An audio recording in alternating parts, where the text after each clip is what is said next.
Prologue: The Unseen Expansion. We humans, small as we are on Earth, don't know much about the huge universe or what's in it. Scientists who study space say the universe is growing bigger faster than light can travel. The quiet hum of the quantum processors was like a soft song to me. Unlike older computers, these machines didn't just work in our dimension. They were designed to compute across what scientists theorized were different parallel dimensions, allowing them to process impossible amounts of data. For many years, this sound was always there while I worked at the Kronos research facility. It was a mix of good progress and tough problems. Outside, the world kept turning, but most people didn't know the scary truth that worried the smartest people of my time. The universe wasn't just getting bigger, it was speeding up, pulling itself apart in a way that broke all the rules of science we knew. They called it the Great Unraveling. People talked about it quietly because it was too big and too scary to truly understand. I was a main analyst on a project called Nightingale. Its name sounded harmless, almost silly. But really, Nightingale was humanity's last, desperate try to map something impossible. My days were spent looking through tons of difficult data streams that only these advanced quantum systems could even begin to process, trying to find a pattern in the space mess, a small bit of order in the endless empty space that kept growing. Beyond Nightingale, another top-secret initiative, the Neural Perception Project, was making incredible strides. It used advanced brain-computer interfaces to enhance human senses. In this world, nanobots that subtly boosted brain activities were quite common, a standard enhancement for anyone needing a mental edge. As the Neural Perception Project progressed, some test subjects, with their already enhanced minds, began to see the world differently. This wasn't just about seeing more clearly, it was about understanding things that were previously invisible to us. The universe is so big, it's hard for anyone to even imagine. Our solar system, where Earth is just a tiny speck of dust inside the Milky Way galaxy. The Milky Way has billions of stars, and each star might have its own planets. And the Milky Way is just one of about 2 trillion galaxies, all spread out in a giant web across billions of light years. To truly understand how big it is makes us feel very small and unimportant. This giant space isn't staying still. We've known for a long time it's expanding, pushing galaxies away from each other. But lately it hasn't just been expanding steadily, it has started to speed up. Faraway galaxies, which were once just light years away, are now moving away from us faster than light itself. This is because of something mysterious called dark energy that we don't understand. The idea was scary. If the universe keeps speeding up, space itself might rip apart, like cloth stretched too thin. What if these tears in space were small, like tiny cracks in glass, or huge, swallowing whole star systems? No one knew. And what was beyond this growing space? Did it just stretch into more nothingness, or was there another side, a different kind of existence we couldn't see? The very fabric of reality, it seemed, was stretching thin, threatening to snap. We only know a tiny part of what's out there, the light we can see, and the rules of physics that work in our 3 normal dimensions and time. What we don't know is like a huge ocean, what dark matter and dark energy really are, if there are other universes, and perhaps, dimensions beyond our current perception. Yet, even with this scary thought, there was an exciting feeling. A quiet idea. What if this wasn't the end, but a new start? What if the universe speeding up and the possible tears in space weren't destroying things, but opening doors? The very notion of an accelerating universe, of space itself being stretched and warped, made us think of completely new theories. If dimensions beyond our familiar 3 existed, perhaps they held strange things, special powers, and abilities we can't even imagine. Physical enhancements, elemental control, changing space and time itself, these could be normal for beings or energies inside those unseen dimensions, just like gravity is a normal force for us. We humans, stuck in our 3rd dimension world, were blind to these higher levels, couldn't hear their signals, and had no idea about the possibility of life that was more than just physical. But with the Neural Perception Project and the common use of nanobots boosting our minds, perhaps that blindness was slowly starting to lift. My project, kept top secret, was trying to answer that very question, to find the rips in the cosmic fabric, and perhaps, to step through them. The universe was a mystery, yes, but humanity, with its brave spirit, was finally ready to demand answers, even if it meant chasing shadows faster than light, into the very heart of the unknown. Chapter 1: The Glitch in the Void. The fluorescent lights of the Kronos research facility hummed above me, a brighter, sharper sound than the deep thrum of the quantum processors. My desk was a sprawling mess of holographic displays, each showing complex data streams that danced and shifted with every new calculation. Today was like any other day, or so it seemed. I was deep into the latest data from Project Nightingale, trying to make sense of the universe's frantic expansion. My mind, subtly boosted by the tiny nanobots flowing through my system, felt sharp and clear.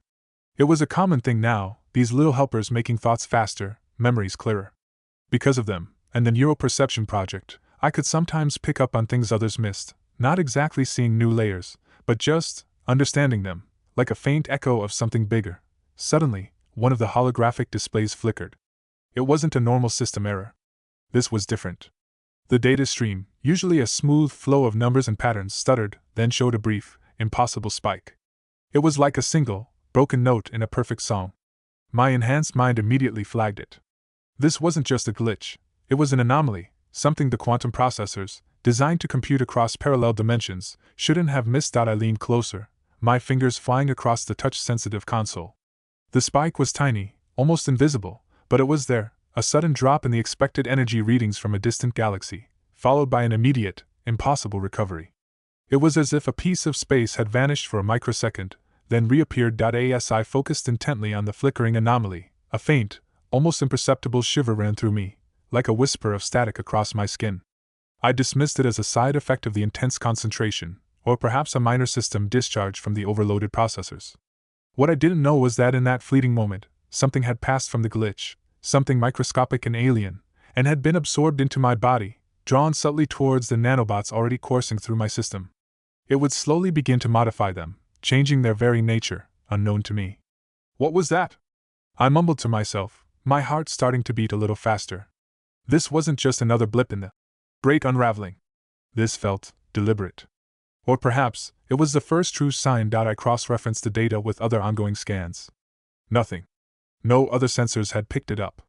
Only the quantum processors, with their multidimensional calculations, and my own nanobot-enhanced perception, had caught that fleeting moment. It was too small to be a full tear in space. But it was a disturbance, a ripple in the cosmic fabric. I spent the next hour trying to isolate the event, to pull it out of the vast ocean of data. My colleagues, busy with their own tasks, wouldn't have noticed. It was too subtle, too quick. But I couldn't shake the feeling that this tiny flicker was more important than anything we'd seen before. It was a whisper from the unknown, a hint that the universe's accelerating expansion wasn't just stretching things thin, but actively creating something new, something dangerous, or perhaps, something incredible. As the shift ended, and the other analysts began to pack up, I stayed glued to my screen. The tiny anomaly, a mere fraction of a second in cosmic time, had opened a door in my mind. I had to know what it meant. Was this the first sign of the rips we were looking for? And if so, what would come through when they finally opened wide? Chapter 2: The Unfolding Self. The next morning, a strange quiet settled over me. It wasn't the usual calm before a busy day, it was deeper, almost like the world had muted its sounds just for me. I attributed it to the late nights spent poring over the anomaly, the lingering buzz of the quantum processors still echoing in my thoughts. But as the day progressed, the subtle shifts began. First, it was my vision. Not a blue screen overlay, but a heightened clarity, as if a thin veil had been lifted from my eyes. The intricate patterns on the lab ceiling tiles, the faint etchings on my comms device, they stood out with a sharpness I hadn't noticed before. Then came the sounds. The distant hum of the facility's ventilation system, usually a background drone, now resolved into distinct whirs and clicks. I could almost pick out the individual components within the machinery. It was unsettling. My nanobots, usually a silent, efficient presence, felt different. Not painful, but active. Like tiny gears turning, adjusting, recalibrating. I ran a quick diagnostic through my personal interface, but the readings were normal. No flags, no errors. Yet I knew something was happening. Later, during a routine data analysis, I found myself anticipating patterns before the quantum processors fully rendered them. It was a fleeting intuition at first, a hunch that proved correct more often than not. My colleagues would comment on my unusual speed, my uncanny ability to spot discrepancies. I'd shrug it off, mumbling about a good night's sleep, but inside, a growing unease mingled with a thrilling sense of new possibility. The most profound change, however, was in my perception of time. Moments seemed to stretch, allowing me to process information at an accelerated rate.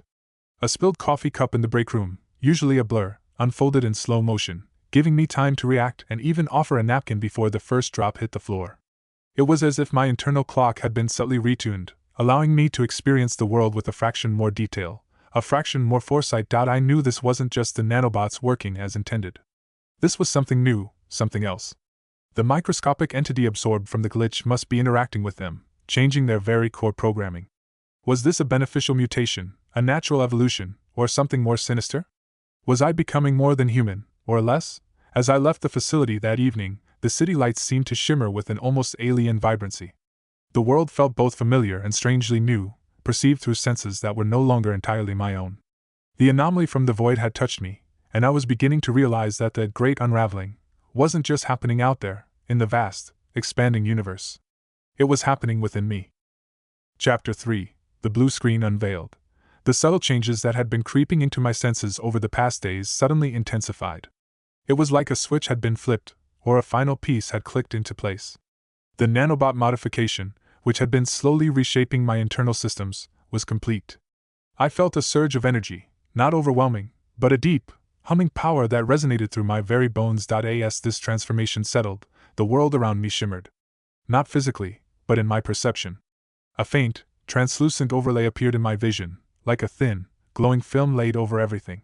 It was a blue screen, just as the old RPG games described, but this was real, dynamic, and visible only to me. It wasn't a distraction, it felt like an extension of my sight, a new layer of information. On this blue screen, numbers and symbols flickered around objects and people. I saw faint energy signatures emanating from the quantum processors, subtle shifts in the air currents, even the precise molecular structure of the coffee in my mug. Then, a new panel materialized in the upper left corner of my vision, a crisp, clean display that seemed to float in the air. Attributes: Strength, 10 Agility, 12 Intellect, 18 Perception, 15 Enhanced, Elemental Affinity 0. Dormant, Spacetime Acuity 0. Dormant. Below it, a small, glowing indicator appeared. Progressive Mode 0%. A new message then flashed, stark and urgent. Warning: sudden change will destroy user's mind and body.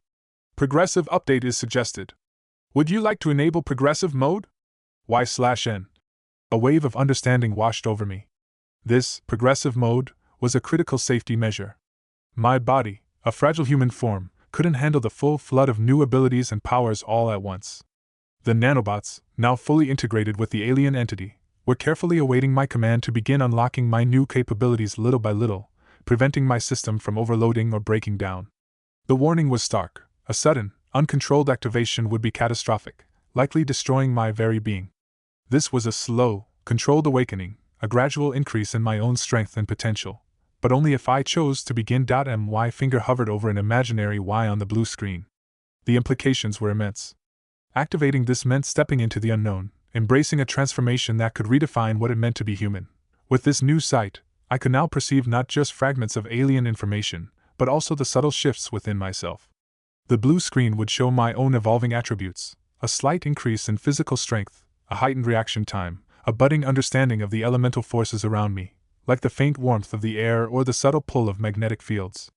These were glimpses into my own beyond, hints of the true nature of the power unfolding within me. I saw faint energy readings from what seemed to be outside our known universe, whispers of structures or forces that defied our 3 dimensions, but now, I also saw how those forces might connect to my own growing abilities. It was overwhelming, yet exhilarating. I was becoming something more, evolving in a way no human ever had. But even with this incredible new perception, most of the information remained hidden, locked behind the progressive mode percentage. The blue screen would show a cryptic symbol, a fleeting burst of data, then fade back to a more manageable level. It was like looking through a keyhole at an infinite landscape. I could see a glimpse, enough to know it was there, but the vast majority remained a mystery, waiting for my own progression to unlock it. The great unraveling was no longer just a distant cosmic event. It was personal. The glitch had given me a key, and now, with my modified nanobots and the unfolding blue screen, I was about to embark on a journey into the true unknown, one tiny percentage at a time, as my own power grew. The only question was, would I choose to begin? Chapter 4: The Stall Descent. I had pressed Y. The blue screen had shimmered, and the progressive mode indicator had surged, not to 1%, but to a startling 30%. A rush of new sensations had flooded me: a sharper intellect, a quicker reaction time, a subtle hum of energy beneath my skin that felt like a dormant power. But then it stopped. Days turned into a week, then 2. The progressive mode remained stubbornly at 30%. My attributes, once showing a slight increase, were now static. I tried everything I could think of within the confines of the lab. I pushed my mind, analyzed more data, even tried to consciously direct the nanobots, but nothing worked. The blue screen, my constant companion, offer no clues, no hints on how to advance. It was like hitting a wall in a game, without knowing the cheat code or the next quest objective. The initial exhilaration had morphed into a gnawing frustration. What was needed to push past this threshold? Was it a specific action, a new type of energy, or something entirely beyond my current understanding, unknown to me, and indeed, to anyone at the Kronos research facility? The cosmic terror I had encountered wasn't an isolated incident. That same microsecond, when the fabric of space had briefly ripped near a distant galaxy, it had echoed across the universe, creating countless smaller, invisible tears right here on Earth. These miniature ruptures had been too fleeting, too subtle, for even the most advanced sensors to detect, and through these tiny, silent tears something had seeped. Just as a microscopic entity had latched onto my nanobots, similar alien energies, particles, or influences had touched other living organisms across the planet. In dense jungles, in the depths of the oceans, in forgotten deserts, and even beneath bustling cities, life forms had been subtly, profoundly altered. The results were varied and often catastrophic. Some animals had simply perished, their biological systems unable to cope with the alien intrusion. Others had mutated into grotesque, unstable forms, their bodies twisted by the sudden, uncontrolled influx of unknown forces. But a rare few had evolved. An insect might develop an impossible resilience, a plant might bloom with never-before-seen bioluminescence, a deep-sea creature might gain an uncanny predatory instinct. These changes were happening silently, unnoticed by humanity, often in remote corners of the world. Among all these affected organisms, the dying, the mutating, the evolving, I was the only human. The only one whose advanced nanobots had interacted with the alien essence in a way that allowed for a progressive, controlled integration, rather than immediate destruction or chaotic mutation. My stalled progress was a mystery to me, but it was also a testament to a unique, unfolding process that was happening only within my own mind and body, a secret evolution that was far from complete. The universe had touched Earth in many places, but only I was consciously beginning to feel its profound, transformative grasp. Chapter 5: The Lake's Secret. While I wrestled with my stalled progression, the world outside the Kronos facility was subtly shifting. News feeds, which I barely glanced at, carried increasing reports of strange illnesses. Mysterious ailment spreads in rural communities. One headline might have read, "Doctors baffled by rapid onset symptoms." There were whispers of new strains of viruses, environmental toxins, anything to explain the sudden, baffling sicknesses that left victims weak, disoriented, or worse. But I was too consumed by my own internal puzzle, the stubborn 30% on my blue screen, to pay much attention to the growing unease in the wider world. My focus was singular: how to push past this invisible barrier. The frustration became a heavy weight. My mind, usually a sharp tool, felt dulled by the lack of progress. I needed a break, a complete change of scenery to clear my head. That Friday, I packed a small bag and drove a few hours out of the city, heading for a secluded lake I knew, a place where the only sounds were the wind in the trees and the gentle lapping of water against the shore. Fishing. It was simple, quiet, and required a different kind of patience than deciphering cosmic data. The air was crisp, the lake's surface a mirror reflecting the early morning sky. I cast my line, letting the rhythmic motion calm my thoughts. Hours passed in peaceful silence, broken only by the occasional splash. Then, a strong tug on my line. This was no ordinary catch. After a brief struggle, I reeled in a fish. It was a trout, but unlike any I'd seen before. Its scales shimmered with an unusual iridescence, and it was noticeably larger, almost unnaturally so, for its species. As my bare hand closed around its slick, cool body to unhook it, the blue screen in my vision flared. A new, urgent message appeared, overlaid directly onto the struggling fish. Frowny face. Absorbable scattered particle detected. Do you wish to absorb? Y/N. My breath caught. In. Absorbable scattered particle. Here? In a fish? This was completely unexpected. My mind raced, connecting it to the alien essence that had modified my nanobots. Was this the key? Without hesitation, I mentally selected Y. A strange, tingling sensation spread from my hand, flowing into my arm and then throughout my body. It was subtle, almost like a gentle electric current, but distinctly different from the static I'd felt before. On my blue screen, the progressive mode indicator flickered, then jumped. Progressive mode, 40%. Another message popped up immediately. Recommendation: locate similar particles or source to increase progress. That I stared at the fish in my hand, then back at the blue screen. The fish, surprisingly, seemed unaffected by the absorption, still wriggling with vigor. I hesitated for a moment, then carefully released it back into the lake. I wasn't sure if it was still edible, or if consuming it would have unforeseen consequences now that I'd taken something from it. This was it. This was the answer to my stalled progress. I quickly cast my line again, my heart pounding with a new kind of excitement. Over the next few hours, my fishing trip turned into a focus hunt. Every few casts, I'd reel in another fish, each one slightly larger, more vibrant than average. And with each one, the blue screen would prompt me. One by one, I absorbed the particles. The tingling sensation became familiar, almost addictive. By the time the sun began to dip below the horizon, I had caught 10 such fish. As I absorbed the particle from the 10th one, the blue screen exploded with information. Progressive mode, 100% level up, level 1, the world seemed to sharpen, colors deepening, sounds becoming richer. A profound shift occurred within me, a feeling of raw power blossoming.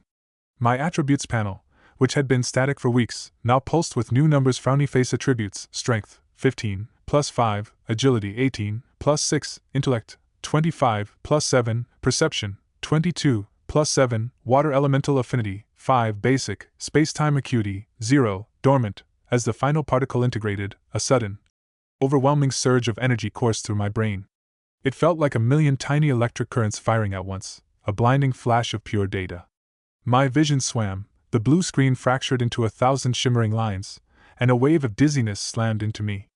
The fishing rod slipped from my numb fingers, and I collapsed onto the damp earth. The last thing I saw before darkness claimed me was the setting sun blurring into an impossible kaleidoscope of colors. I awoke to the chill of twilight, the air damp and cool against my face. My head throbbed, a dull ache behind my eyes, but the dizziness had subsided. It took a moment to realize where I was, sprawled beside the lake, the fishing gear scattered around me. I must have been out for at least half an hour, maybe more. Pushing myself up, I felt a new kind of lightness in my limbs, a coiled energy that hadn't been there before. The blue screen flickered back into focus, steady and clear, and below them, a new entry shimmered into existence. Frowny face, new ability, hydrokinesis, basic, description, grants a nascent ability to sense and subtly manipulate water in close proximity. I gasped, my eyes wide. A new ability, directly linked to the source of the particles. The fish. The great unraveling wasn't just tearing space, it was rewriting life, and I was now a part of it. The lake, once a place of quiet escape, had become the catalyst for my next evolution. The mystery of the universe was no longer just about distant galaxies. It was about the very ground beneath my feet, and the water in which these altered creatures swam. Chapter 6: The Global Ripple. The morning after, I awoke with a dull ache behind my eyes, a ghost of the massive energy surge from the previous night. But beneath the lingering discomfort, a vibrant hum resonated through my body. My senses were sharper, my thoughts clearer, and a subtle awareness of the water within the air around me now felt as natural as breathing. Level 1. The blue screen confirmed it, its numbers solid and reassuring. I drove back to the city, the familiar concrete landscape feeling strangely muted compared to the vividness of the lake. Back in my apartment, the first thing I did was turn on the news. I usually skimmed headlines, but today, something compelled me to pay closer attention. The reports were everywhere. Not just isolated incidents anymore, but a growing, undeniable pattern. Unprecedented spike in unexplained illnesses, blared one channel. Government agencies baffled by new syndrome. They showed interviews with distraught families, overwhelmed doctors, and scientists scratching their heads. The symptoms varied, but often included rapid fatigue, disorientation, and a strange, almost crystalline growth on the skin in advanced cases. No known pathogen, no environmental cause, nothing. As I watched, a chilling thought hit me, cold and precise, like an ice shard in my gut. The particles. If those particles, the ones I'd absorbed, could be found in fish in a secluded lake, what else could they be in? The news anchors talked about communities, about food supplies, about the very air. My mind, now boosted and subtly attuned, began to connect the dots with terrifying speed. Animals, insects, plants, the very foundation of our food chain. If these alien particles had seeped into the lake's ecosystem, they could have seeped into countless others. The fish I caught were larger, healthier, evolved. But the news showed people getting sick, dying. What was the difference? Was it the quantity of absorption? The type of organism? Or was it simply that humans, without the prior modification of nanobots, couldn't handle the raw influx of this alien essence? My blue screen hadn't shown any negative effects on the fish when I absorbed their particles. But for humans, it seemed, it was a gamble with deadly stakes. Then came the bigger question, the one that made my blood run cold. How did these particles get here? The tears in space, we theorized, the ones that caused the great unraveling, were they not just out there, in the distant cosmos, but here? On Earth? Small, invisible ruptures that allowed these alien energies to seep into our world, into our very biosphere? The thought from the prologue echoed in my mind. What if these tears in space were small, like tiny cracks in glass, or huge, swallowing whole star systems? It seemed the former was true, and the consequences were now playing out on a global scale. And then, another piece clicked into place, a horrifying realization. Most people in this advanced world had nanobots within them, common enhancements for health, focus, or minor repairs. But unlike my direct absorption through skin contact, others were consuming these particles through their food and water, allowing them to enter the digestion system. This was a crucial difference. When the particles passed through other organisms, be it plants or animals, they became mixed polluted, a corrupted version of the raw essence. The ordinary nanobots in most people were not enhanced, not yet capable of dealing with this altered, contaminated source. They were being overwhelmed, their systems breaking down, leading to the mysterious illnesses plaguing the population. My initial exposure, direct and raw, combined with my already unique nanobot modification, had somehow bypassed this corruption, allowing for a controlled integration. My personal quest for progression suddenly felt insignificant. This wasn't just about my own evolving abilities anymore. This was about humanity, unknowingly consuming the very forces that were tearing apart the universe, and being torn apart themselves. The Great Unraveling wasn't just a cosmic theory, it was a silent, invisible invasion, and I, perhaps, was the only one who could see its true face. I had to find out more. I had to find the source. Chapter 7: The Nanobots Offer. The days following my trip to the lake were a blur of internal turmoil and external normalcy. At Kronos, I went through the motions, analyzing data, attending meetings, my mind a whirlwind of questions. The Great Unraveling was no longer just a cosmic phenomenon, it was a silent epidemic, and I was holding a terrifying secret about its cause. The news continued its grim reports, the mysterious illnesses spreading, and with every new headline, the weight on my shoulders grew heavier. How could I, a single analyst, even begin to address a global crisis of this magnitude? My blue screen, now a constant presence, displayed my level 1 attributes, a reminder of the power simmering within me, and the unique path my nanobots had taken. I still didn't know what triggered further progression, but the recommendation, locate similar particles or source, haunted me. Was I supposed to go fishing for more mutated creatures? The idea felt absurd, yet the evidence was undeniable. One afternoon, while working on a routine maintenance check of a diagnostic unit, my gaze fell upon a small, clear vial on a colleague's workbench. Inside, suspended in a shimmering fluid, was a cluster of nanobots, identical to the common models used for everyday health enhancements. They were part of a batch being prepared for distribution to new recruits. As my eyes, now subtly enhanced, focused on the vial, the blue screen in my vision flickered. A new prompt, unlike any I'd seen before, appeared directly over the nanobot cluster. Frowny-faced nanobots detected. Do you wish to update? Y/N, my heart leaped. This was new. And beside the prompt, a small, glowing eye icon pulsed. I mentally focused on it, and a detailed information panel expanded. Frowny face information. Nanobots updated by user will be able to absorb and process alien particles. They will help enhance the user using those particles. Please note, updated nanobots cannot maintain their own network and require an external network for full functionality. I reread the message, my mind racing. Absorb and process alien particles. This was it. This was the answer to how the common nanobots were failing, and potentially, how they could be made to survive the corruption. My nanobots, already modified by the initial glitch, could now somehow upgrade others. And the part about needing an external network, did that mean my network? My enhanced nanobots, now functioning as a central hub, the implications were staggering. If I could update these common nanobots, then perhaps the mysterious illnesses could be combated. Perhaps humanity didn't have to succumb to the Great Unraveling. But it also meant revealing my unique state, or at least, finding a way to implement this on a large scale without exposing myself. The chaos outside suddenly felt less overwhelming, replaced by a surge of purpose.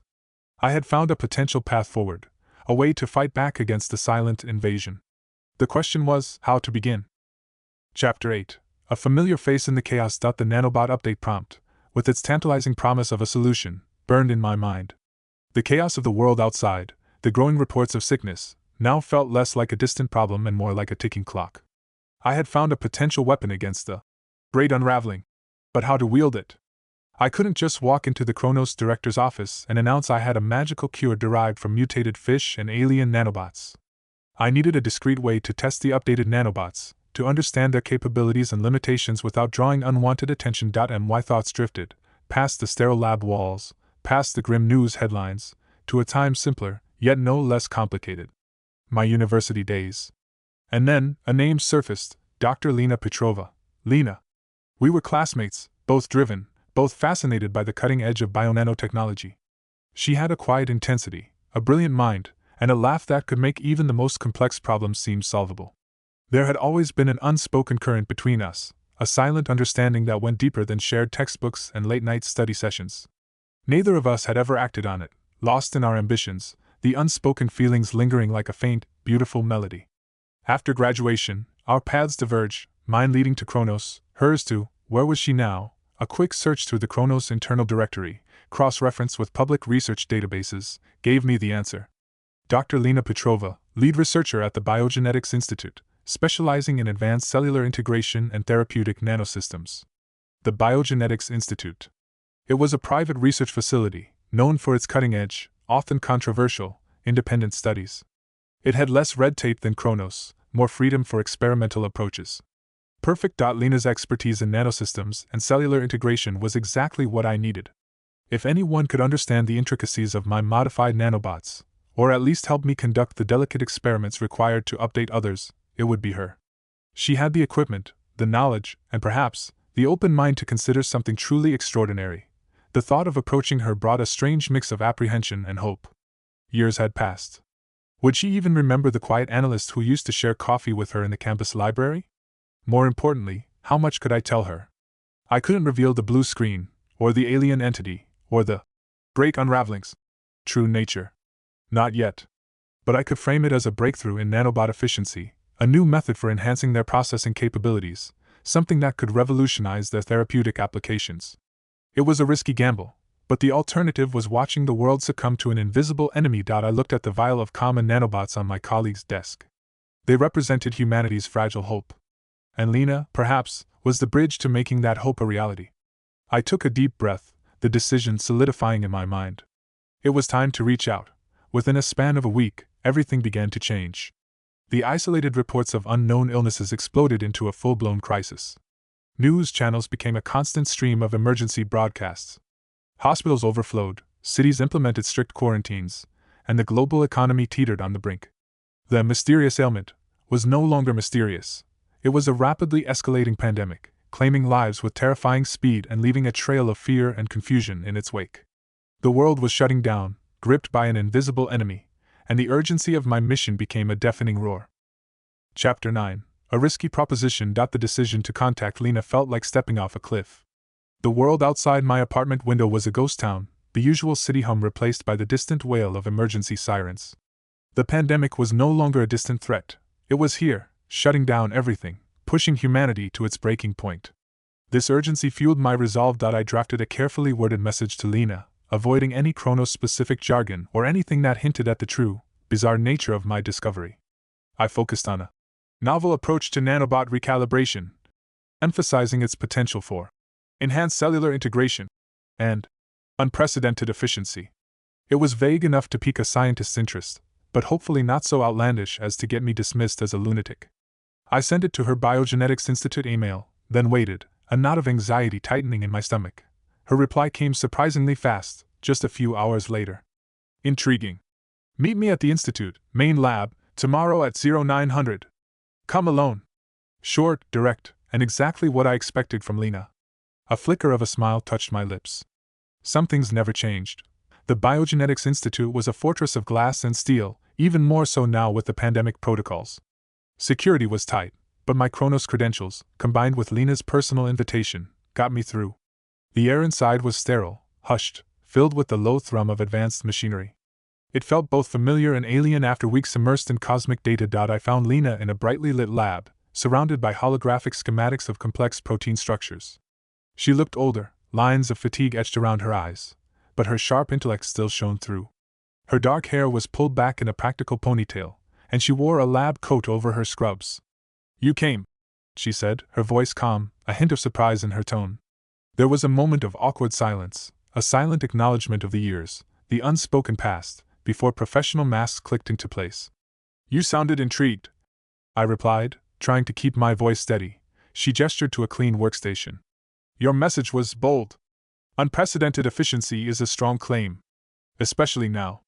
Her gaze swept over the news reports flickering silently on a large wall screen, showing graphs of rising infection rates. We're desperate for anything that works. But I won't waste my time on pseudoscience. I took a deep breath. It's not pseudoscience, Lena. It's a breakthrough in adaptive nanobot programming. I've found a way to make them incredibly efficient at processing and integrating unknown biological signatures. It's theoretical, but I believe it could be the key to helping the human body adapt to novel environmental stressors. I chose my words carefully, trying to hint at the truth without revealing the source. I need to run some controlled experiments. Very small scale, highly isolated, to confirm the parameters. She listened, her expression unreadable, her fingers tapping lightly on the console. Her gaze, however, kept returning to my eyes, as if searching for something. Unknown biological signatures, she repeated slowly. That's a rather convenient phrase, given the current global situation. You think your nanobots can fight this? She gestured vaguely at the news. I think they can help the human system process anything it encounters, adapt to it, rather than be overwhelmed. I clarified. It's a fundamental shift in how they interact with cellular structures. But it's risky. The process is intense. It requires a controlled, progressive activation. Lena leaned back, her eyes narrowing. Intense? How intense? And what makes your nanobots so special that they can do this, when every other lab in the world is failing? I met her gaze, holding nothing back but the impossible truth. Because they've been exposed to something unique. Something that forced them to evolve beyond their current design. I believe I can replicate that evolution, in a controlled manner, on other nanobots. But I can't do it here at Kronos. Too many eyes, too much bureaucracy. Your institute has the independence, the equipment, and frankly, the desperation to consider something outside the box. She was quiet for a long moment, the silence thick with the weight of the world's suffering. Then, she pushed a small, empty petri dish towards me. Show me. Start small. Prove your concept. But if this is a waste of my time, or worse, dangerous, I'll shut you down myself. A wave of relief washed over me, quickly replaced by the daunting reality of the task ahead. This was it. The first step. The world was collapsing, but in this sterile lab, with Lena Petrova, a faint flicker of hope had just been ignited. Chapter 10. The First Spark. The petri dish Lena pushed towards me felt heavier than it looked, holding not just a few milliliters of fluid, but the fragile hope of a dying world. The next morning, I arrived at the Biogenetics Institute, the silence of the city outside a stark contrast to the buzzing energy of Lena's lab. She had prepared a sterile workstation, complete with a high-powered electron microscope and various diagnostic tools. A fresh vial containing approximately 100 million standard, unmodified nanobots sat ready. All right, Lena said, her voice crisp, her skepticism still a palpable presence. Show me this adaptive programming. What do you need? Just a moment, I replied, my own heart thumping a little faster. This was it. The first real test. I took a deep breath, focusing my mind, allowing my unique nanobots to subtly extend their influence. I carefully placed my hand over the petri dish, not touching the fluid, but holding it just above. The blue screen in my vision flickered, highlighting the nanobots within the vial. Nanobots detected. Do you wish TO update? Y/N. I mentally selected Y. A faint, almost imperceptible shimmer passed from my palm into the vial. It wasn't visible to the naked eye, but I could feel it, a subtle drain on my own energy, like a tiny current flowing from me. On my blue screen, the nanobots in the vial were suddenly highlighted with a new, vibrant blue aura, their internal structures, normally a blur of complex data, now showing distinct, rapid recalibrations. Lena, observing through the microscope, gasped. What in the... she began, her voice a mix of disbelief and fascination. Their internal energy signatures are spiking. And their structural integrity is undergoing rapid, localized restructuring. It's like they're rebuilding themselves from the inside out. I pulled my hand away, feeling a slight fatigue, but also a surge of triumph. They're updated, I stated, my voice a little hoarse. Lena tore her gaze from the microscope, her eyes wide. She snatched up the petri dish, her movements quick and precise, and transferred a sample to another diagnostic array. For the next hour, she worked in a focused silence, running test after test. Her brow furrowed, then smoothed, then furrowed again. She muttered to herself, inputting commands, cross-referencing data with a speed that almost matched my own enhanced intellect. Finally, she pulled back, a look of profound awe on her face. They're different, She breathed, almost reverently. Their processing speed is off the charts. Their internal energy consumption is optimized beyond anything we've ever achieved. And they show a unique affinity for what we've been calling unclassified biological anomalies, the very particles causing the pandemic. She looked at me, her skepticism replaced by a burning curiosity. How did you do this? I chose my words carefully, sticking to the partial truth I'd prepared. As I said, they were exposed to something unique. It forced an evolutionary leap. My nanobots adapted, and now they can transfer that adaptation. They're essentially a new generation, capable of interacting with these alien particles in a way standard nanobots can't. They can process them, integrate them, rather than being overwhelmed. Lena paced the lab, her mind clearly racing. This changes everything. If these updated nanobots can process the anomalies without causing systemic failure, they could be a cure. Or at least, a way to mitigate the symptoms. She stopped, turning to face me, her expression grim. But the scale. We're talking about billions of people. And you said they need an external network? My neural network, I confirmed, tapping my temple. My modified nanobots act as the central hub within it. They can transfer the update, but they also need to maintain the connection for the updated bots to function optimally and progressively enhance the host. It's a symbiotic relationship.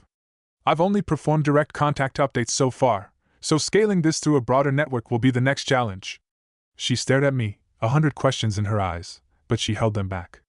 The gravity of the situation was clear. Outside, the world was spiraling. News alerts flashed across the lab's main screen. Global infection rates soar, emergency measures extended. The sirens seemed closer, more frequent. This is insane, Lena whispered, but there was no fear in her voice, only a fierce determination. But it's the only lead we have. We need to scale this. And we need to do it fast. She looked at the small vial of updated nanobots, then at me. How many can you update at once? The question hung in the air, vast and daunting. I had no idea. But I knew one thing: the great unraveling wasn't just a threat anymore. It was a challenge, and we had just found our first weapon. Chapter 11, The Scaling Dilemma. The question Lena posed. How many can you update at once? Echoed in the suddenly quiet lab, amplified by the distant wails of sirens from the city. It was the crucial bottleneck. I had successfully updated a small vial of nanobots through direct contact, a process that felt intuitive but also draining. Scaling that to a global pandemic was a leap of faith into the unknown. I don't know, I admitted, the words feeling inadequate. The direct contact method, as you saw, draws directly from my personal energy. And the updated bots need to maintain a connection to my neural network for optimal function. We're talking about a vast, complex network for billions of people. Lena nodded, her gaze fixed on the wall screen displaying the grim pandemic statistics. Right. So, direct contact is out for mass deployment. We need a way to broadcast this update, or at least a highly efficient distribution method. And if your neural network is the core, then your capacity becomes the limit. She began pacing again, her mind already running simulations. What if we use a centralized nanobot dispenser, like a large-scale nebulizer, but instead of just dispensing, it's connected to a localized neural interface, a booster that amplifies your signal? It's a possibility, I conceded, considering the theoretical energy requirements. My blue screen remained silent, offering no guidance on the limits of my evolving abilities. But the risk to me would be immense. Pushing that much energy, maintaining that many connections, it could overload my system, or worse. The warning from my blue screen about destroying users' mind and body flashed in my memory. Agreed, Lena said, her voice grim. We can't risk you. Not now. You're the key. We need a controlled environment, a small-scale trial, to understand the limits of your neural network and the updated nanobots' propagation. We need to see how they behave when they're not just in a petri dish, but in a living system, in larger quantities. Her eyes swept over the lab. We have the isolation chambers, the biocontainment protocols. We can set up a controlled test. But we'll need subjects. The word hung in the air, a lead weight. Human subjects. In the midst of a deadly pandemic, for an experimental, potentially dangerous, and entirely unproven treatment, the ethical implications were a gaping chasm. Volunteers? I asked, my voice barely a whisper. No. Not yet. Not like this. I shook my head, my resolve firm. I can't risk exposing myself, or the true nature of this. Not when we don't understand the full implications. This isn't just about a cure, it's about something far more fundamental. If my neural network is the key, then any uncontrolled exposure or failure could compromise everything. The thought of my blue screen, my attributes, my very unique state being discovered, was a risk I couldn't take. Lena stared at me, her expression a mix of frustration and understanding. She knew my reputation for caution, for meticulousness. All right, she finally conceded, running a hand through her hair. No human trials, not yet. So, we're back to square one on scaling. We need a different approach for the trial, something that doesn't put you directly on the line, or expose your unique connection. She sighed, glancing at the clock. It's late. Let's both go home, clear our heads. We'll reconvene tomorrow morning. Maybe a fresh perspective will yield something. I nodded, the exhaustion finally catching up to me. Tomorrow. Leaving the Biogenetics Institute, the contrast with the bustling city I knew was stark, almost surreal. The streets, usually a symphony of honking horns, chattering crowds, and the rumble of traffic, were eerily silent. Storefronts were dark, their windows reflecting the pale, anxious glow of distant emergency lights. The air, usually thick with the scent of exhaust and street food, carried only the faint, metallic tang of disinfectant. Abandoned vehicles sat at odd angles, some half covered in dust, testament to sudden departures. A lone, wind-blown plastic bag tumbled across an intersection, a pathetic dance in the absence of human life. Every now and then, a distant siren would pierce the stillness, a mournful cry in the deserted urban landscape, a stark reminder of the invisible enemy that had driven everyone indoors. The silence was profound, a heavy blanket draped over a city holding its breath, waiting for a dawn that might never come. Chapter 12, The Tree and the Truth. The silence of the deserted city was a heavy cloak, amplifying the frantic rhythm of my own thoughts. Lena's concession, no human trials, not yet, was a temporary reprieve, but it left us back at square one. The weight of the pandemic, the desperate faces on the news, pressed down on me. Going home felt like admitting defeat, like retreating into the quiet of my apartment without a single new idea for tomorrow. I couldn't do it. Instead, I veered off my usual route, heading towards the river that snaked through the city's heart. It was a place I often went to clear my head, a small patch of nature amidst the urban sprawl. Even now, with the city in lockdown, the river flowed on, indifferent to human suffering. I found a bench overlooking the water, the air cool and damp. From here, the city presented a hauntingly beautiful tableau. Skyscrapers, usually ablaze with the frenetic energy of commerce and life, stood like silent, glittering monuments against the deepening twilight.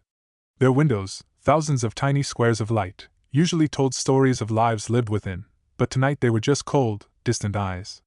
The main bridges, typically choked with traffic, stretched across the river like skeletal arcs, their decorative lights twinkling in the dark.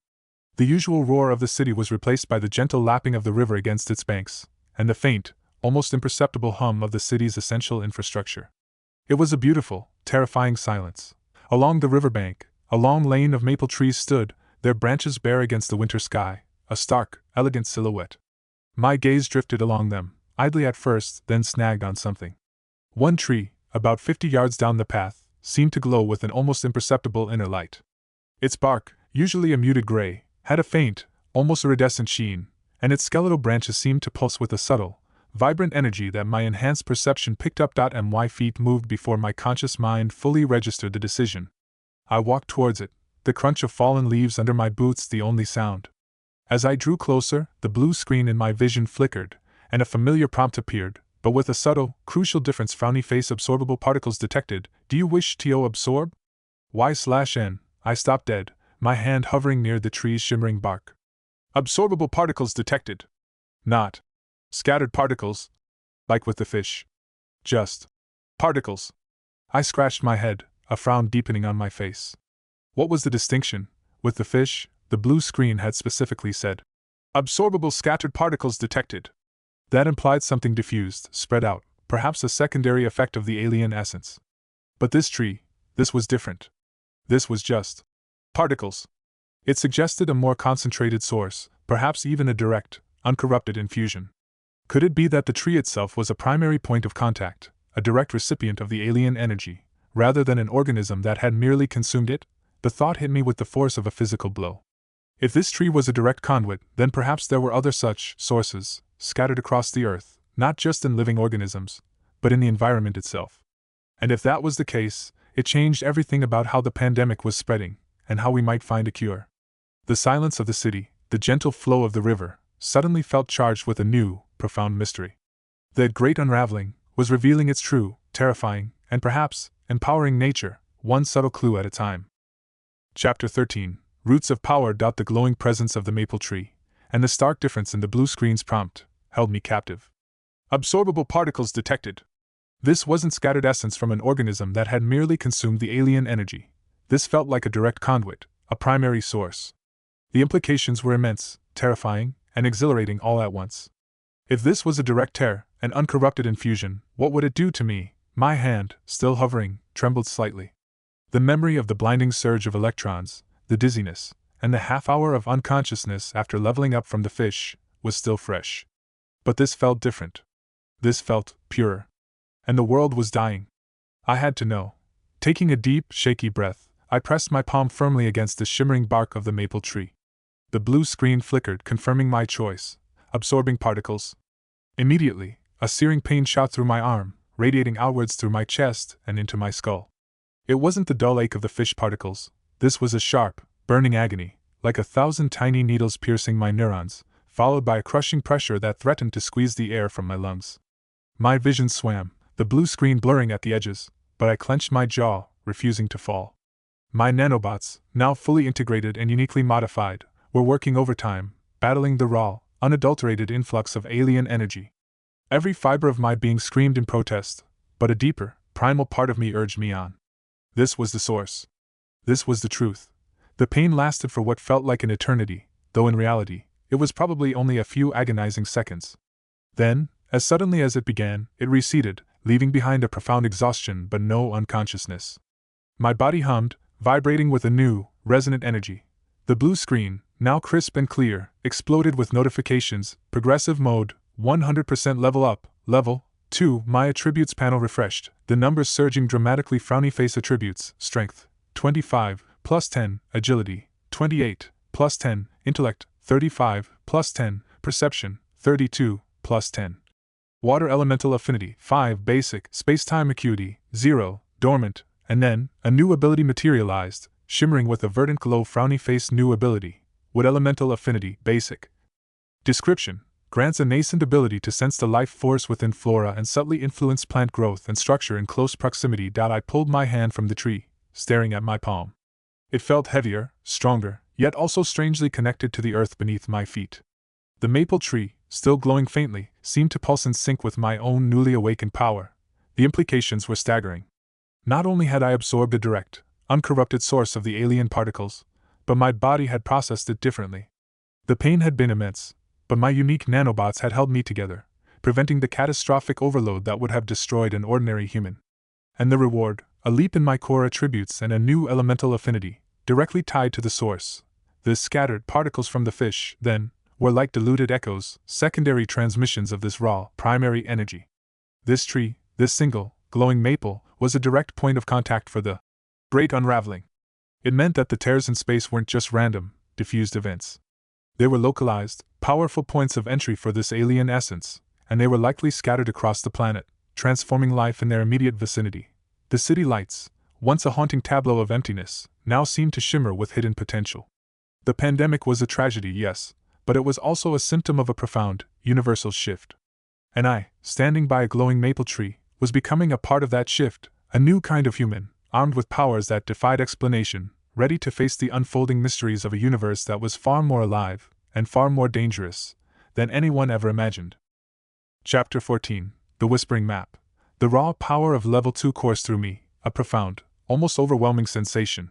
My senses, already heightened, now felt razor-sharp.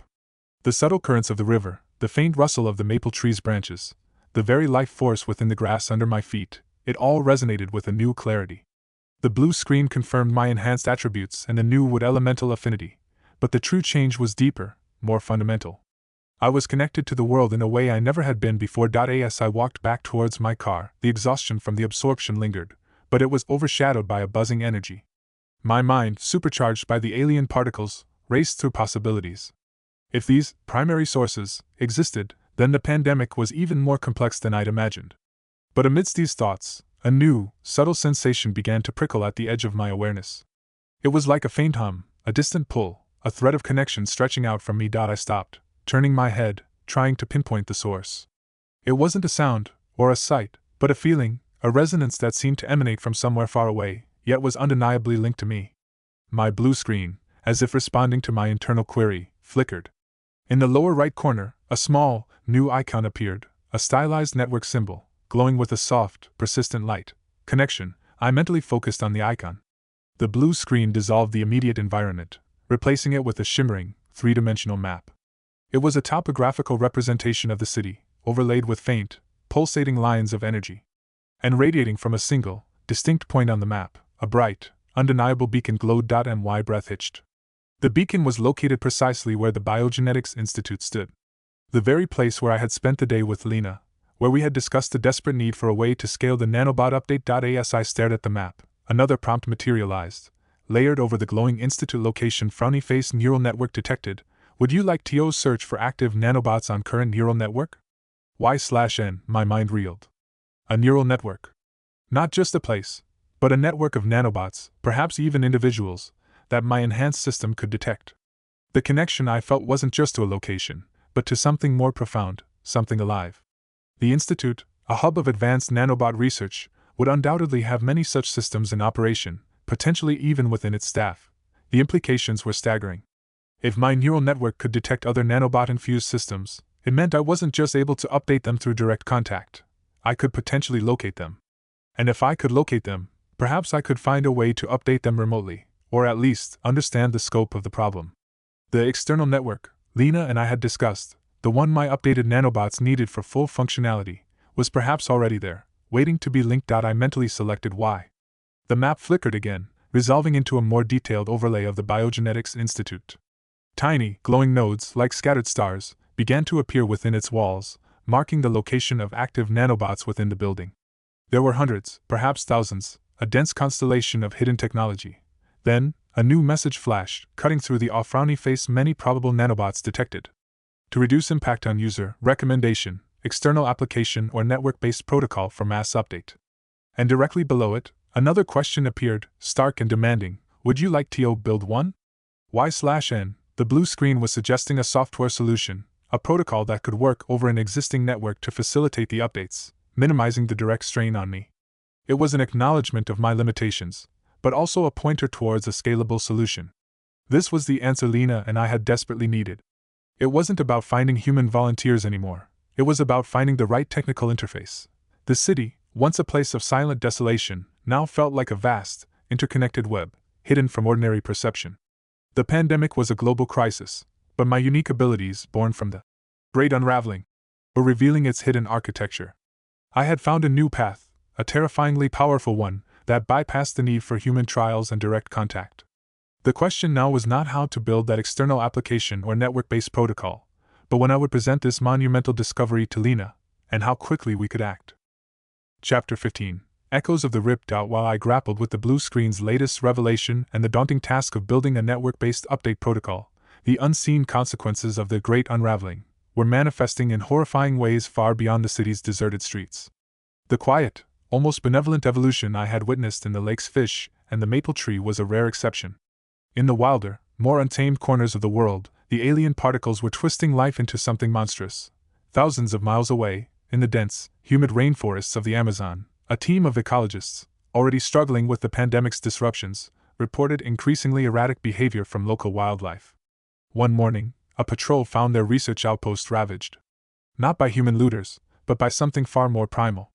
The jungle, usually alive with the cacophony of insects and birds, was eerily silent. Then, a chilling roar echoed through the canopy. A jaguar, its fur matted and stained, its eyes glowing with an unnatural, malevolent green light, stalked through the undergrowth. Its movements were too fast, too precise, its muscles bulging with an impossible power. It wasn't just hunting, it was destroying, tearing through trees and lesser creatures with a savage fury that defied its natural instincts. This was no ordinary predator. It was a beast consumed by an alien rage, a living weapon forged by the very particles that had given me my abilities. Meanwhile, in the vast, desolate plains of the African savanna, herds of wildebeest, usually skittish and flighty, were found dead, not from drought or traditional predators, but from internal ruptures, their bodies bloated and discolored. The cause was quickly identified. The grass they had consumed, subtly infused with the alien particles, had turned toxic.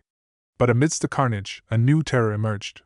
Packs of hyenas, their cackles now deeper, more guttural, moved with an unnerving coordination. Their eyes, once cunning, now held a cold, calculating intelligence. They weren't just scavenging, they were actively hunting, their jaws snapping with a force that could crush bone, their aggression amplified to a terrifying degree. They were faster, stronger, and seemingly immune to the very toxins that felled their prey. And in the frigid depths of the Arctic Circle, far from human eyes, the ice itself was changing.